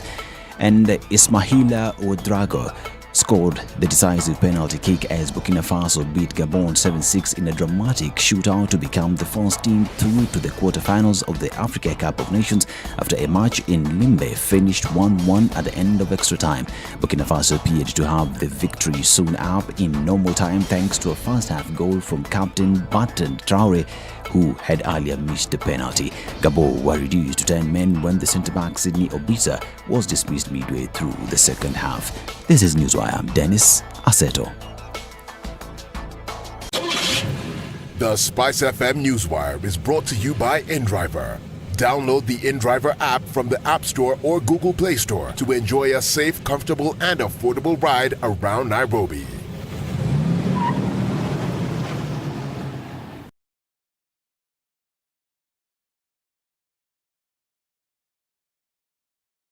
Alrighty, folks, a few minutes after 9 o'clock, and let's see what it looks like now. Still in Gong Road, quite tight. Not quite sure what's happening there.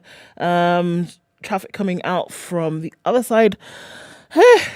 Doesn't look pretty at all. Uhuru Highway, we're looking at that all the way through to Westlands, in and outbound. Jogger Road still heavy going towards the City Stadium roundabout. Landis Road not looking too bad as you get to the roundabout at Kamkunji. Thika Superhighway has not let up in the last hour. That junction from Outer Ring and then beyond, quite heavy, bumper to bumper. Looking at the whole Pangani area, Juja Road has been giving off quite a lot of traffic this morning. Looking slightly better on Kiambu Road, but it's still an issue. Okay, traffic hours should be ending soon, but looks like things are still quite active this morning. Shall we keep an eye on things? Help us out, folks. What are you looking at? SpiceFM KE on Twitter is how you can get in touch with us. Text on 40127.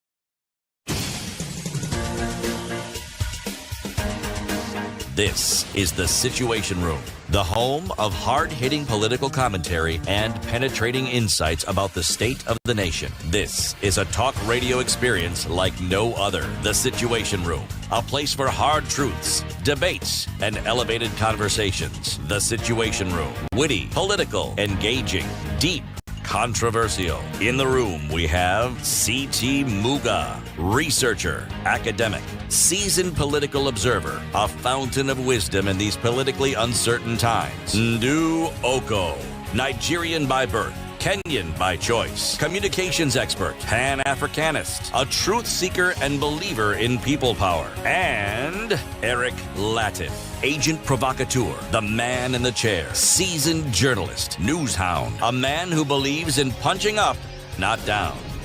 This is The Situation Room. The only It is way 8 to minutes start after your 9. day. How are you doing? This is the fourth hour of the show this morning. Kenya's biggest conversation, The Situation Room on SpiceFM, and live streaming on YouTube and Facebook. We have another guest in the studio. Before we introduce him, the day's proverb. Chombo cha kuzama hakina usukani. Chombo cha kuzama hakina usukani. A sinking vessel needs no navigation. Even if you tie it to a tugboat. My friend, it's sinking. The direction it's heading is one. There is no inenda chini. Even if you bring a more experienced captain. Captain. Even if you bring what? The captain is sinking with it, so? If the captain is still on board. Even if you remove the water from the vessel. Let me put it in colloquial English. Even if you do what? Or what? Or what? Even if you nickname? Yeah. Okay. So you're chombo ni Musalia Mudavadi. Okay, let's start. As you were saying. Meanwhile. So the person who is speaking is the Honorable Ayub Savula, MP for Lugari constituency. The Honorable Ayub Savula is the immediate former deputy party leader of ANC. And now, today, he is joining us in the studio. He's the deputy party leader of the DAP-K, the Democratic Action Party of Kenya. Mheshimiwa, good morning. Good morning. Karibu sana into the Situation Room. Thank you. Good to have you. Welcome to the hot seat. Let me say hi to the people of Lugari first, the people of Kakamega, and the rest of the country. Lakini chombo cha kuzama kinaendelea kuzama. Na wengine wameruka. Okay. So we first saw you when you attended the Azimio rally in Kakamega. Yes. And you were introduced as among the defectors that were defecting from ANC into Azimio. Yes. Now, just casually looking at that and that introduction, I thought you were defecting from ANC to ODM. No. I was defecting from One Kenya Alliance, where ANC is a member, to Azimio la Umoja, because those are coalitions. I was not defecting from a party to a party. Okay. Recently is when I defected from ANC to another party, DAP. That's a lot of defecting. So your first move was coming from One Kenya Alliance. One coalition to another coalition. Another coalition. Now I moved from one party to another party. Why? informed A of lot the idea defection that in a very short period of time. What's happening? my ideology in politics cannot run in tandem with the ideology of William Samoei Ruto, who is my neighbor. No way. The ideology Musalia had was focused on anti-corruption, revival of economy, pesa mfukoni. I wonder now,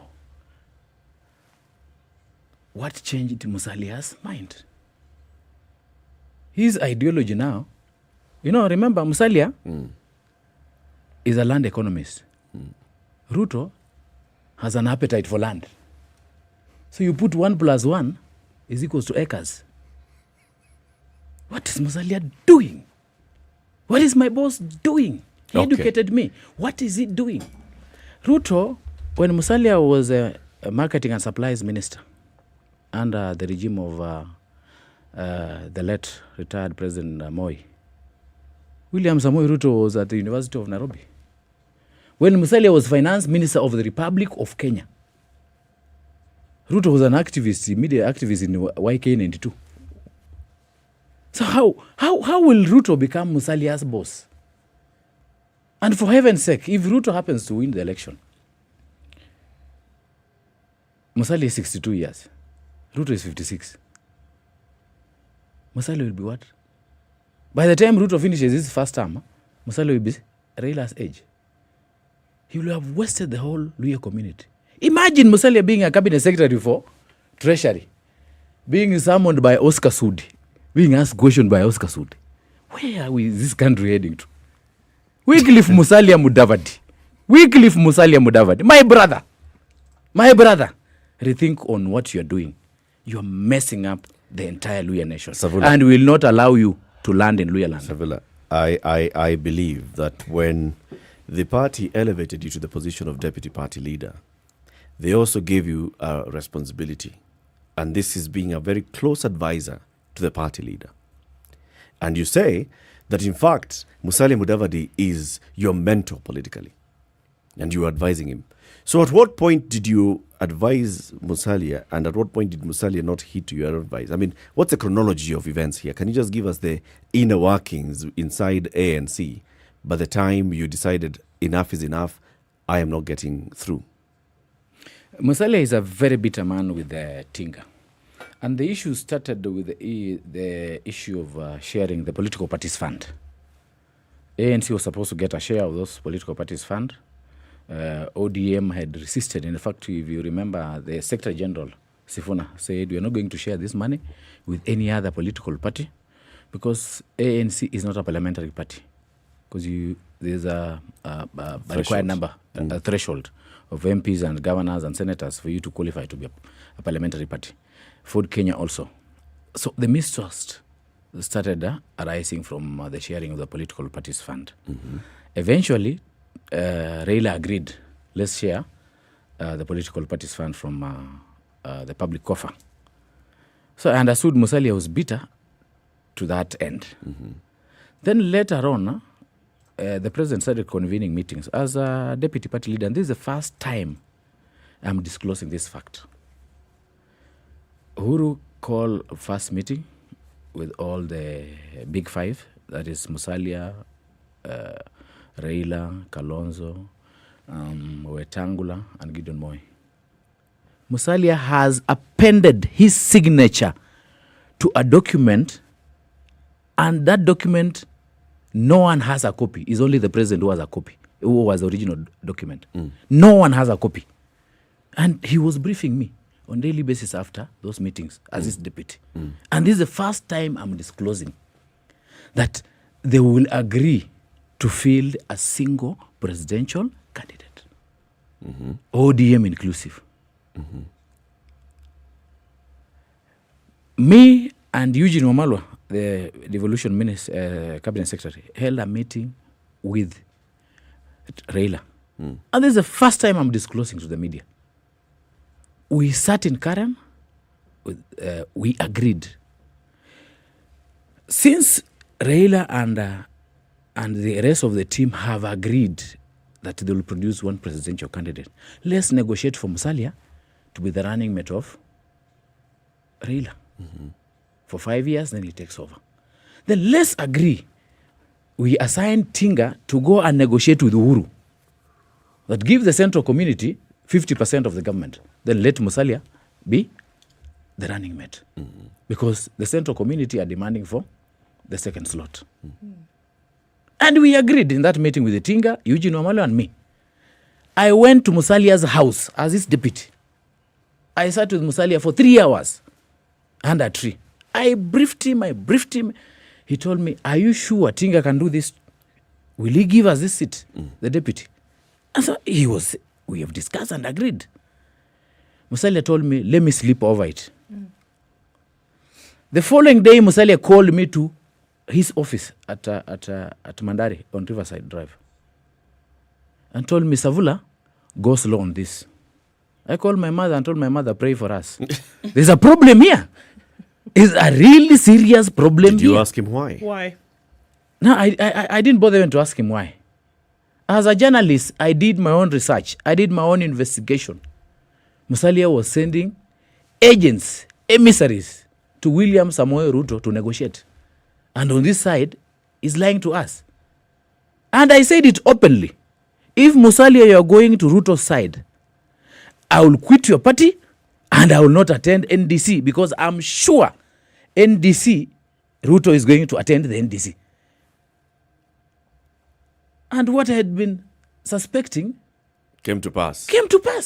So from the negotiations that you're saying that you held, you are leading the negotiations on behalf of ANC for your party leader to be Raila's running mate in whatever this coalition of the Big Five is going to be. Yes. And then the people of, Mount Kenya region is going to have 50% of the slots in cabinet. Yes. What about the other three? My friend, Kalonzo. In politics, you pull the rope towards you. In politics, you count one yourself first before you start counting others. Arrangements were there. They could have gotten other slots. Is it possible that also with the experience that Musalia Mudavadi has, that he also had his own feelers with the persons that you were meeting and with others, and he knew the direction that it was like that Raila, for example, was likely to take, that Kalonzo was likely to take, that he was also looking and pointing and counting, one, Musalia, where am I likely to negotiate and actually come out with something? Is it possible that he also looked and saw, I have tried to negotiate before, or I'm even hearing and I'm feeling the conversations that are taking place in the Raila camp, in the Kalonzo camp, in the Gideon Moi camp, in the Wetangula camp, and I think I better hedge my bets on the other side as well. My brother, Musalia is so bitter with Raila Amolo Odinga to a point of riding on a tiger. Musalia can destroy himself with that bitterness. Where is this bitterness coming from, Savula? Even because you've mentioned it not more than once now. Where is this bitterness coming from? Look at his body language. What caused is it? Causing the bitterness? Where is it coming from? From what you're saying? I can only speculate. I can only speculate that already Raila has an arrangement in the Luhya community where Musalia cannot fit in. Already he has Eugene Wamalwa who will control actually Bungoma and Trans Nzoia politics. Because Eugene has attracted the governor of Bungoma, who is defecting to DAP next week. Actually, this week on... Oh, okay. Yeah. It's happening. Weekly Fangamati. So Eugene is a major force in Bukusu land. And Bukusus are number one in population in Luhya community. Number one. So if he gets the governor of Bungoma to DAP, Bungoma, Eugene will be a force in that area. Eugene has also convinced Natembeya to join DAP, and Natembeya is running for governorship in Trans Nzoia, and he'll be the point man in Trans Nzoia. I have been appointed to run for governorship in Kakamega and coordinate Kakamega area, county. In Busia, Eugene has also accessed the governor Ojamong, and Ojamong is defecting to DAP and is going to run for parliamentary seat, but he's in charge of Busia. So the influence that Eugene has in that region, Eugene Wamalwa, he has already taken a position in Raila's camp. Then the additional factor is that already Oparanya, he is a deputy party leader in ODM. He has already taken a position already. So Musalia Musalia, there's no vacuum where Musalia... So you really can't begrudge Musalia then? He's so bitter. He also signed that agreement, and like you're saying... And you see signing that agreement... This agreement was also signed by Raila, who also has his own people playing underhand, like Eugene Omalo. Eric, he has his own project. Eric, you need to call people like Jirongo here. They will tell you the truth. Musalia refused to sign that agreement first. He was convinced for 3 hours for him to sign that agreement. Because he's bitter with Tinga. And his bitterness, I think not from a speculation, from the story I've heard from my brother Cyrus Jirongo, when we were having a drink. Jirongo said, at one point during the State House discussions, when they were being summoned to Mombasa or here in Nairobi, that at one point Uhuru said, me and you, Raila, let us retire from politics. This time round, let's give it to Aluya. But Raila turned his eyes red and said, no, if it's Aluya, let's give it to Paranya.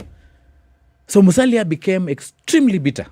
I'm telling you, Musalia is so bitter. You know, he cannot work with Raila. It's interesting that you should say this. Do you remember in 2002 when Raila left KANU?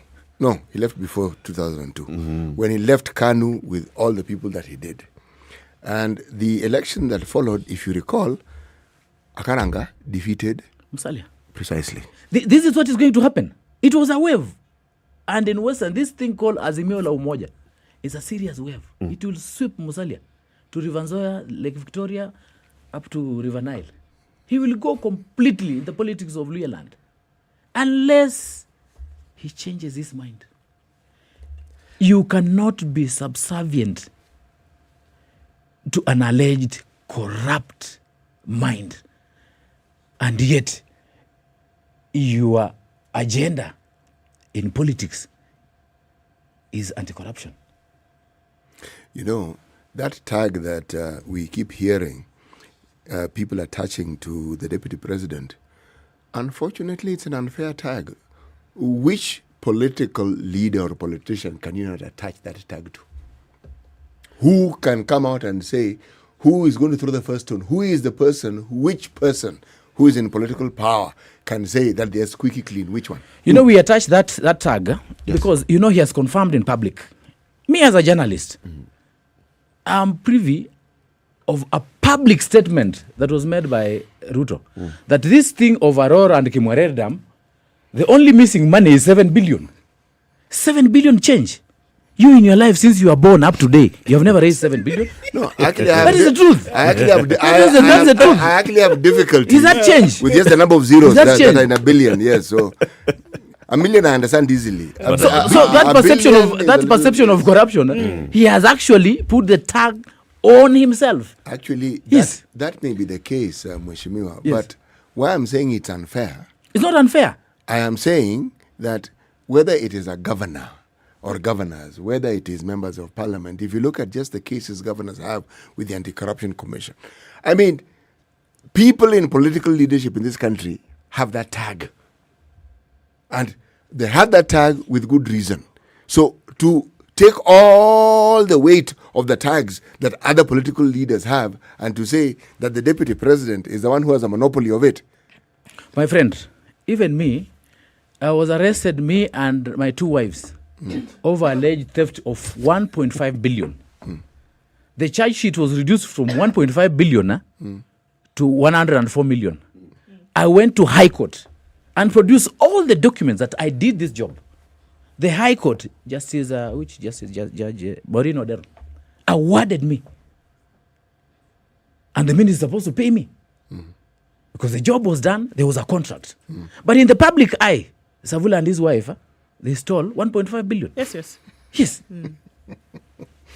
You see, that's the unfortunate thing about it. That's the unfortunate thing about it. You know why I brought in the So I went to the High Court to clear my name. Yes. Ruto should also go to the High Court and clear his name. 7 billion is not change. You know why I brought in the issue of Akaranga, that particular election? If you recall, One Musalia Mudavadi was not in that coalition that Raila had then. He had a different coalition. Or he had a different setup. Musalia was not in a coalition. Musalia was the vice president. Musalia was appointed vice president on KANU ticket, he was deputizing Uhuru Kenyatta on a KANU ticket. No. I've moved beyond that, and I'm talking about 2002. Yes. I've moved beyond that and say yes. In 2002, the wave in Western was in favor of Mwai Kibaki. That's why. And Kijana Wamalo. Kijana Wamalo was his deputy, vice president rather. That's why Musalia alikarangwa na Karanga, who was a teller in the bank. A teller in the bank beating a vice president. And mark you, Musalia was appointed vice president 3 months to the election. Yes. And Wamalo said, Wakenya na Waluya wenzangu, head boy hawezi chaguliwa kama shule zimefunga. Deputy head boy kama shule zimefunga.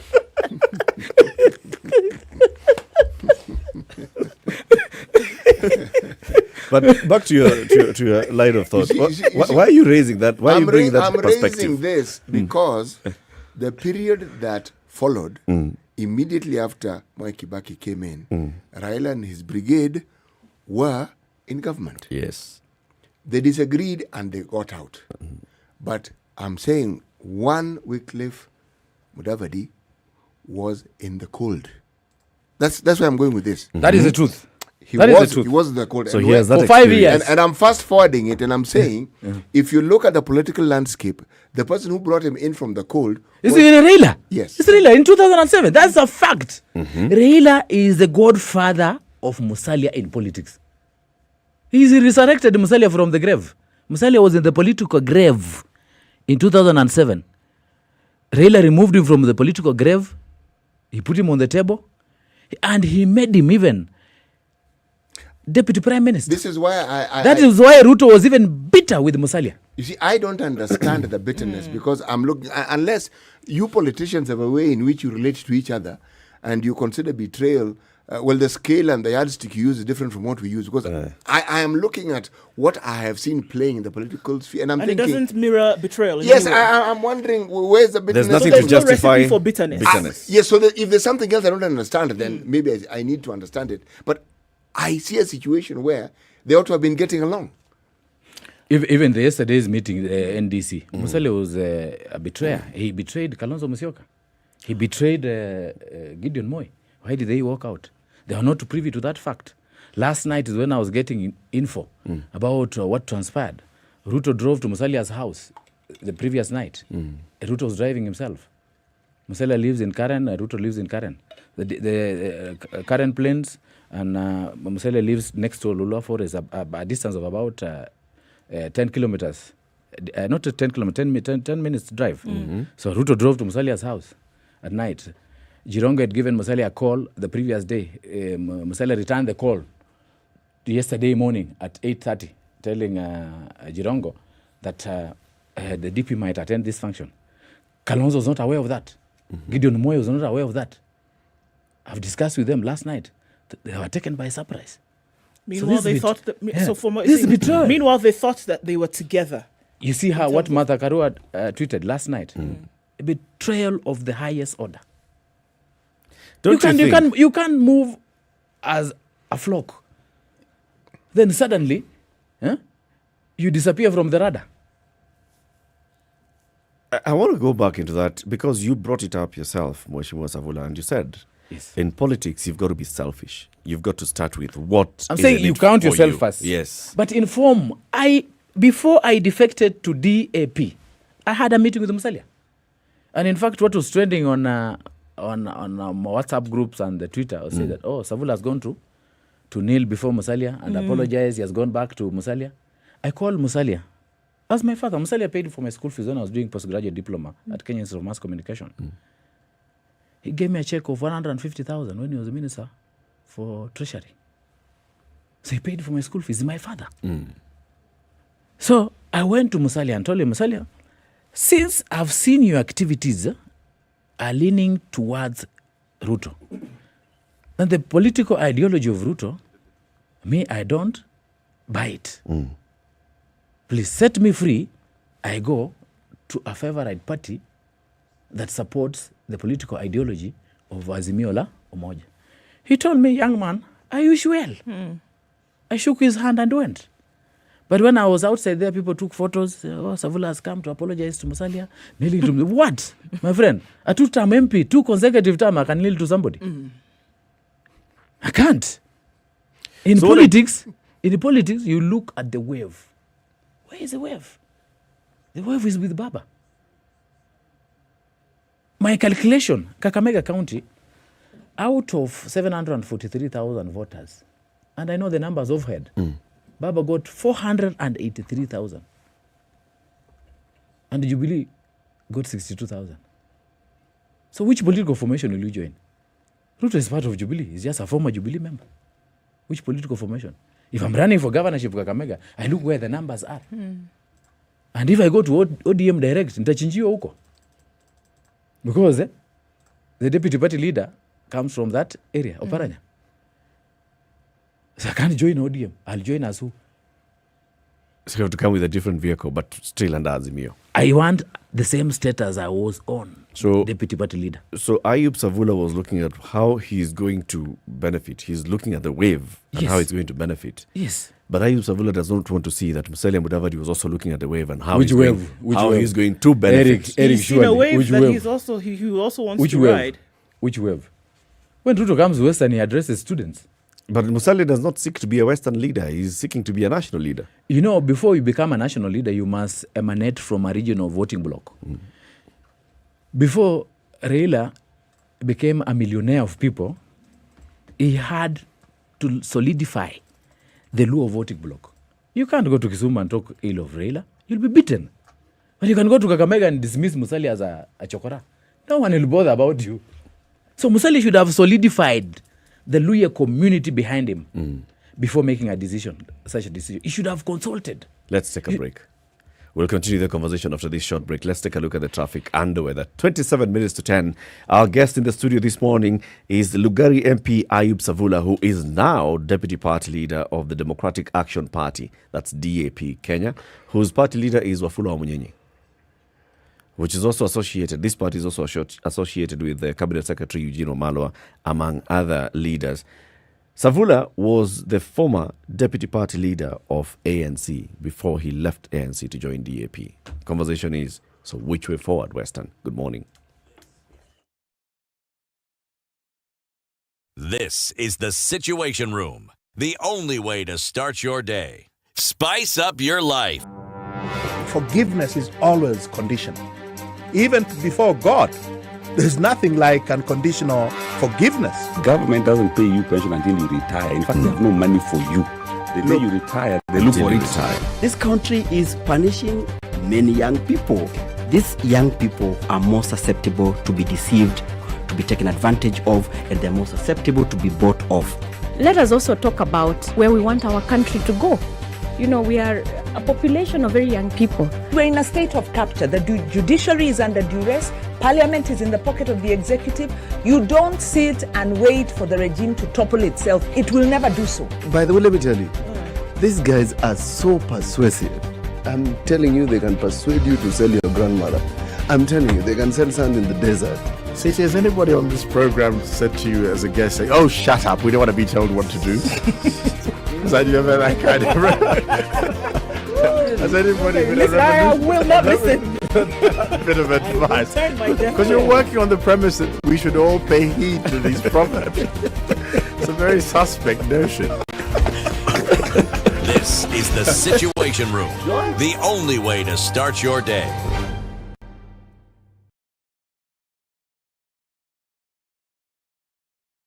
.21 degrees and sunny in Nairobi this morning. Highs of 26. We'll see highs of 26 as well in Nakuru. It's sunny at 18 and partly sunny in Nyeri. Highs of 26 and lows of 13. Eldoret, sunny as well at 18. Highs of 24 and lows of 12. And we're looking at partly sunny conditions now in Mombasa at 28. We'll go to highs of 32 and lows of 25. In Malindi, sunny at 28. We'll see highs of 31. Kisumu is cloudy at 22. Highs of 28 and lows of 19. While in Kakamega, mostly cloudy conditions at 24. Highs of 29 and lows of 15. Out in Kampala, it's sunny at 22. We'll see highs of 28, while sunny conditions herald Dar es Salaam morning at 28, highs of 31 and lows of 27. Sunny conditions in Johannesburg at 18, highs of 26. Highs of 34 will be seen in Lagos today, where it's currently 23. It's 24 and sunny in Kinshasa, highs of 33 and lows of 23. Out in Beijing, going into early evening in sunny conditions at 1 degree, highs of 2 and lows of -6. It's -1 and cloudy in Paris, highs of 6 and back down to lows of -1. 4 degrees and cloudy in London, highs of 6 and lows of 4. We'll round things out in New York, where it's bang on 0 coming into Monday morning. 0 will be today's high, lows of -1.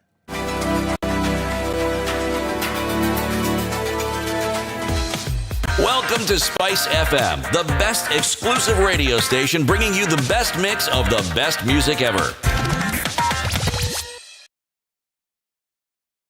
All right, traffic continuing in most parts of the city. Soon to be out of traffic hour. That continues along Uhuru Highway and a little bit here and there on Mombasa Road. The southern bypass still has that hiccup. Not quite sure what's causing that, but it's holding up traffic as you're trying to get towards Langata Road, but not for too long a stretch. Outer Ring reduced significantly now. Just a little bit of traffic as you come off that Embakasi area. Coming out of Western's much better, and it's reduced significantly on the Thika Super Highway as well. Kiambu Road continues with traffic this morning, as does Limuru Road. The city is where we'll take the largest hit.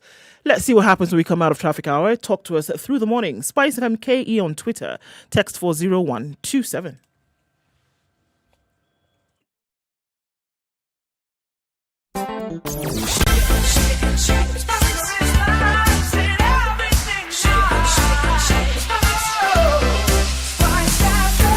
Spice up your life. Mature, intelligent talk every morning. Spice up yourself.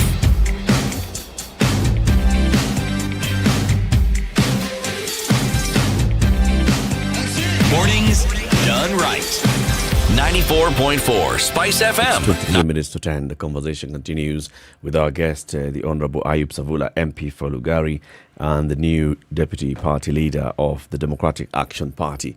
Mheshimiwa, there's something that we referred to. There was something that was doing the rounds on social media yesterday, last evening into last night, attributed to the Honorable Martha Karua and what she had talked about the meeting at the National Delegates Conference of ANC yesterday. She has actually tweeted and said, this is fake news. I never said anything like this, and these are not my words. So just to put that clearly out there. Now, when you moved from One Kenya Alliance and you went into Azimio, and then now you went from ANC into DAP-K, there are some of your constituents, and I think some supporters maybe, who were out there saying, look, Savula is also just making a move to secure his own political future. Because when you want to vie for Kakamega Senate governor, the senator for Kakamega also wants to vie. He's in ANC. There are others who also want to vie. There is a former Senator Khalwale, who also is interested in the governor's seat. Now, if you already have Malala, who is strong in ANC, you have Khalwale, who's on the other side of UDA. So the place for you to move would have been to try and secure yourself a position in Azimio. True or not? Malala has indicated he's going to UDA. He has held several meetings with Khalwale, trying to have an agreement who run for governor or run for the Senate. Nevertheless, I have never feared competition. I was I joined politics 1 month, 15 days to the general election in 2013. I never intended to vie. I'm a businessman. I never intended to run for Lugari parliamentary seat.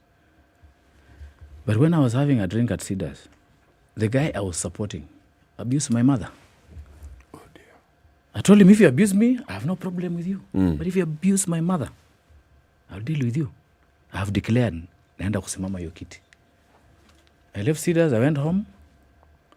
I went to Barclays Bank, Nairobi West. The branch is still there. I withdrew 7 million. That time we didn't have those issues of documentation limit to withdrawal. I was the biggest sugar supplier in this country.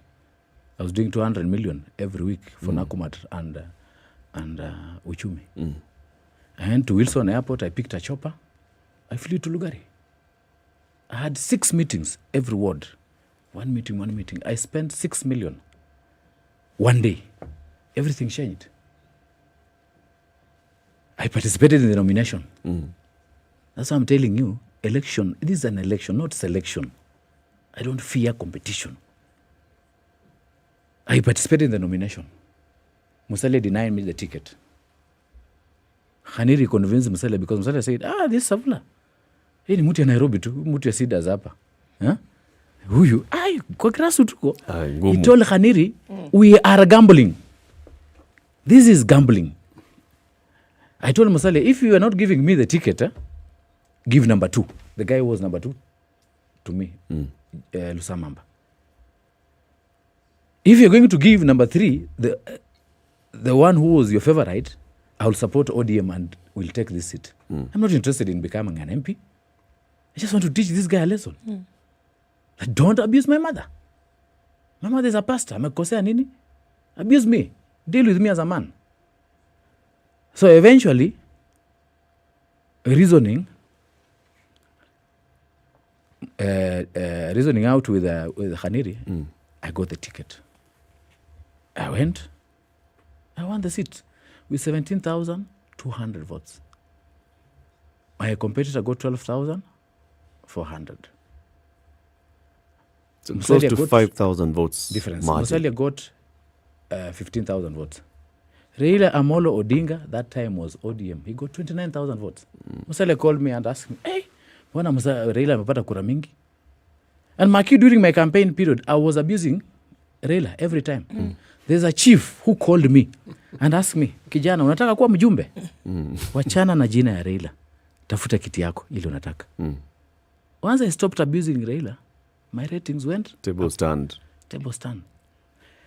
In 2017, I rode on the wave of Raila and the development record.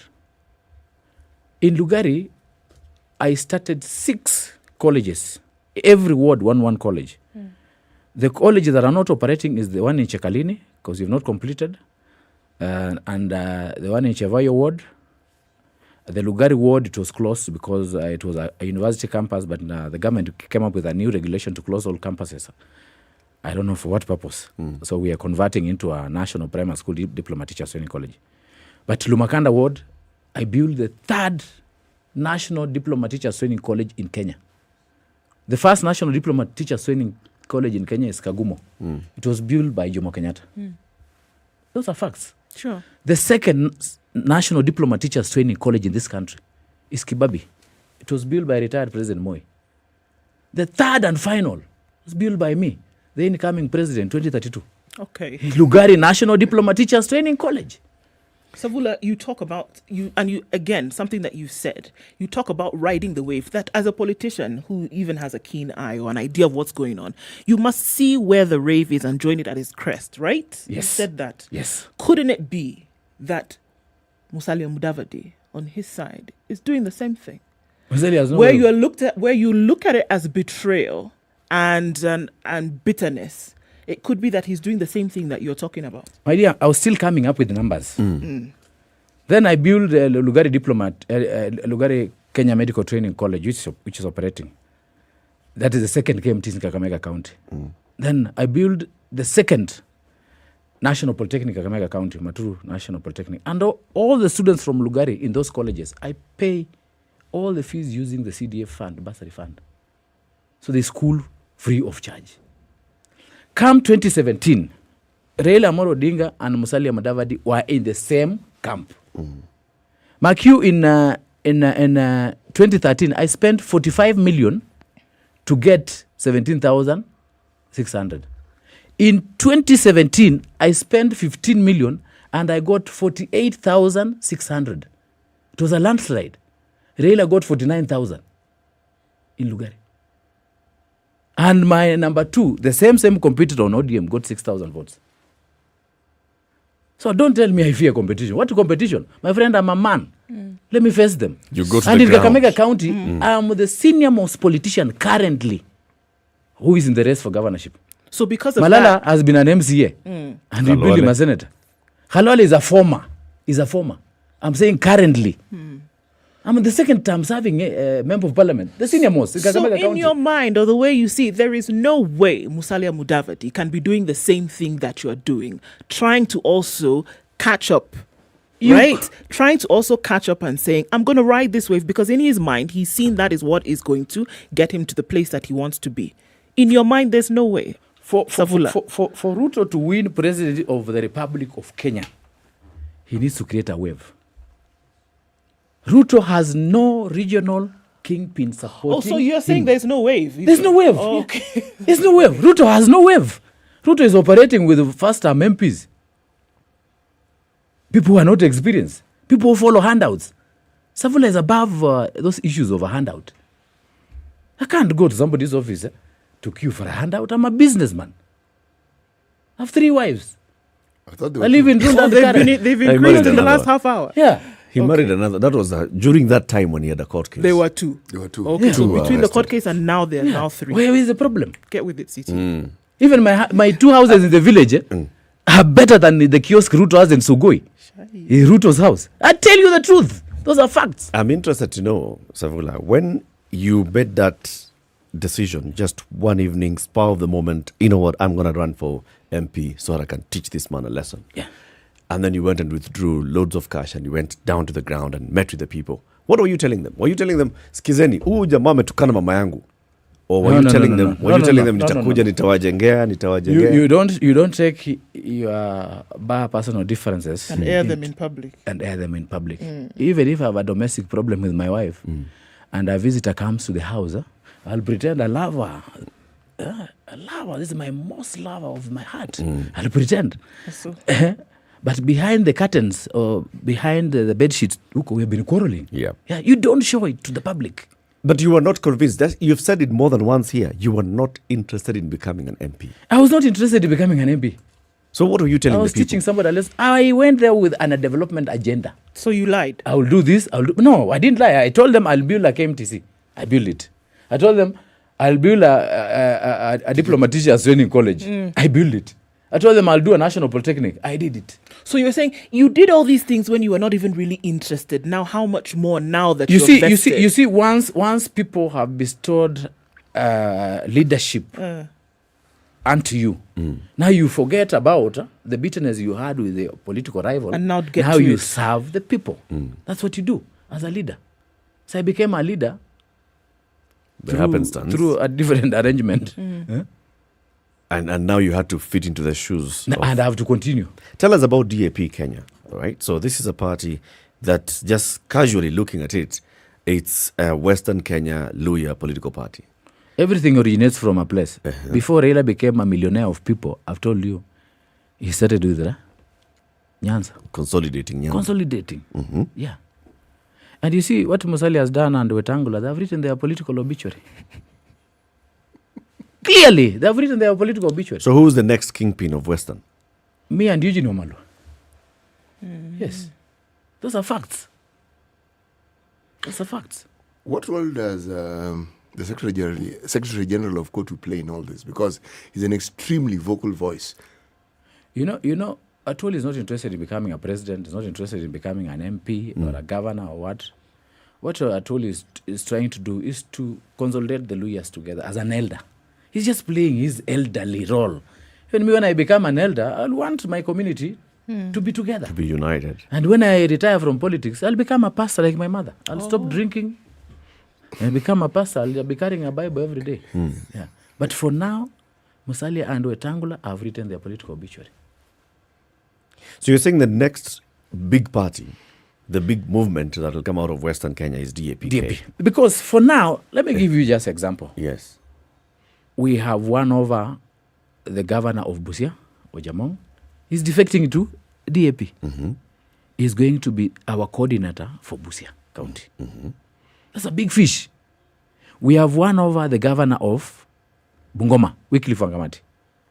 We are receiving him on Sunday this week in DAP. He's going to be our candidate and coordinator for Bungoma. We have won over Natembe. He's going to be a kingpin in Trans Nzoia and is running for governorship. Then Savula here as a deputy party leader of ANC, I crossed over too, and I'm going to be in charge of Kakamega.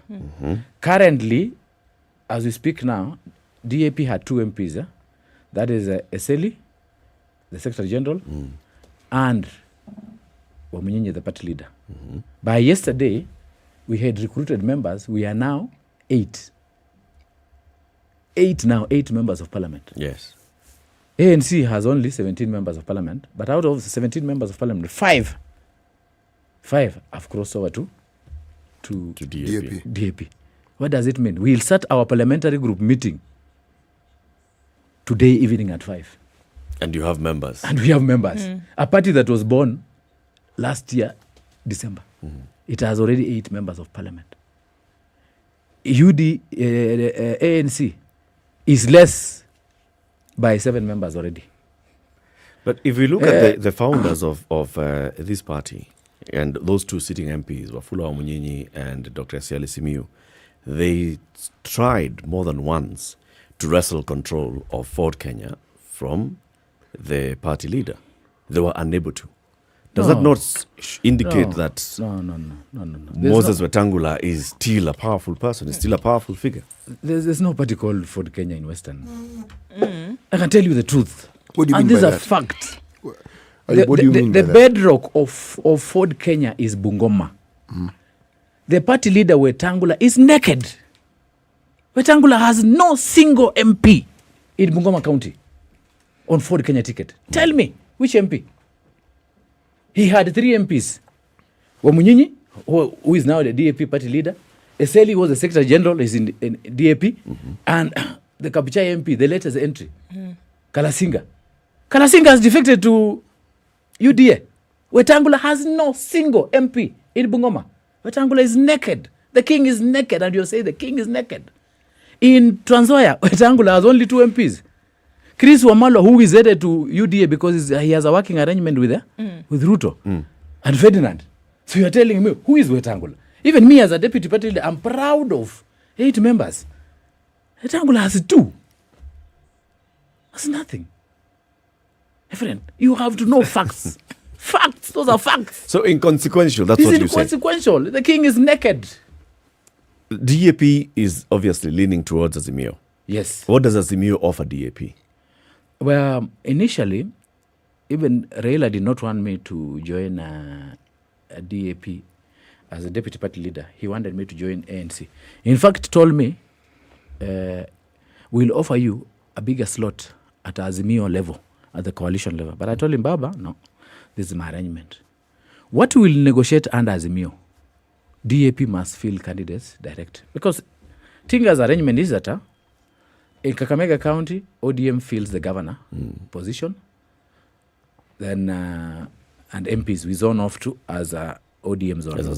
So then, Kakamega is an ODM stronghold. So only ODM. Only ODM. And then Bungoma, they leave it to DAP and Trans Nzoia.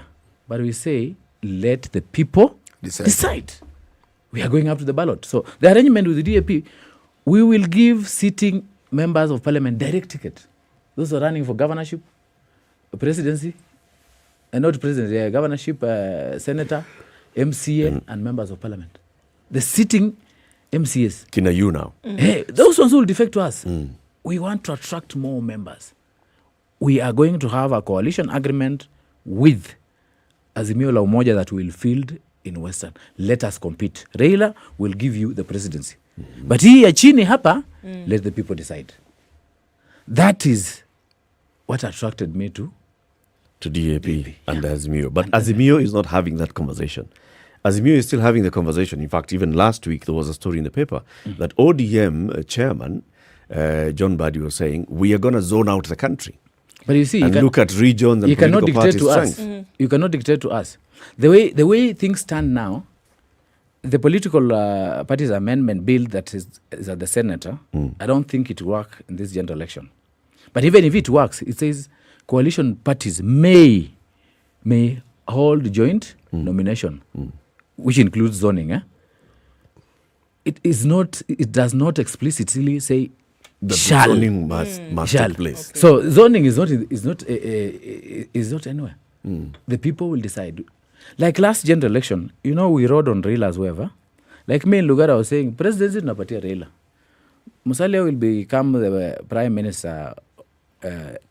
Na hii maneno ya ubunge ANC, MCA ANC, Governor wacha tuachie ODM. And things worked out. It was a very easy election. Totally I spent 15 million only.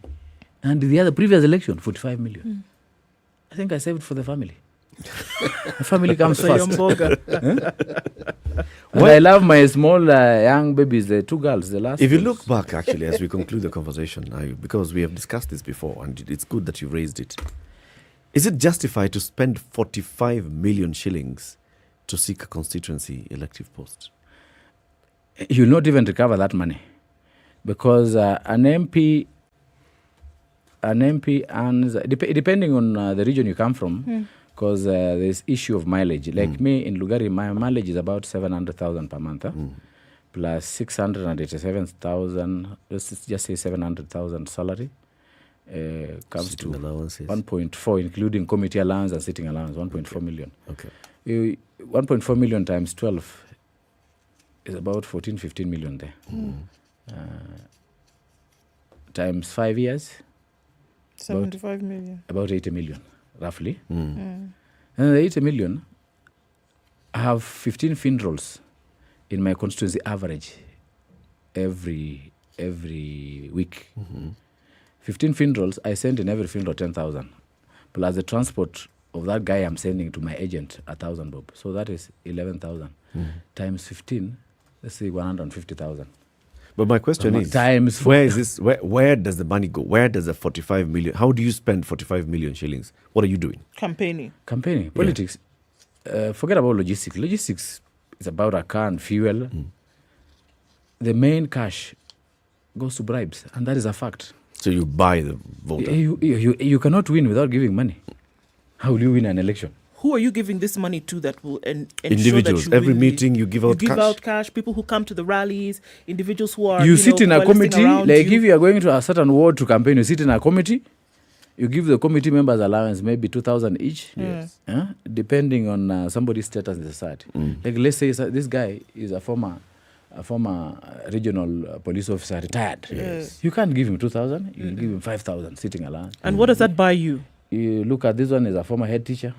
Give maybe 3,000 or 4,000.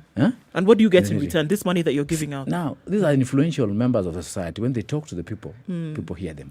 Okay. So they're going to campaign for you. Then once you leave that meeting, you go now to a public meeting, the rally there.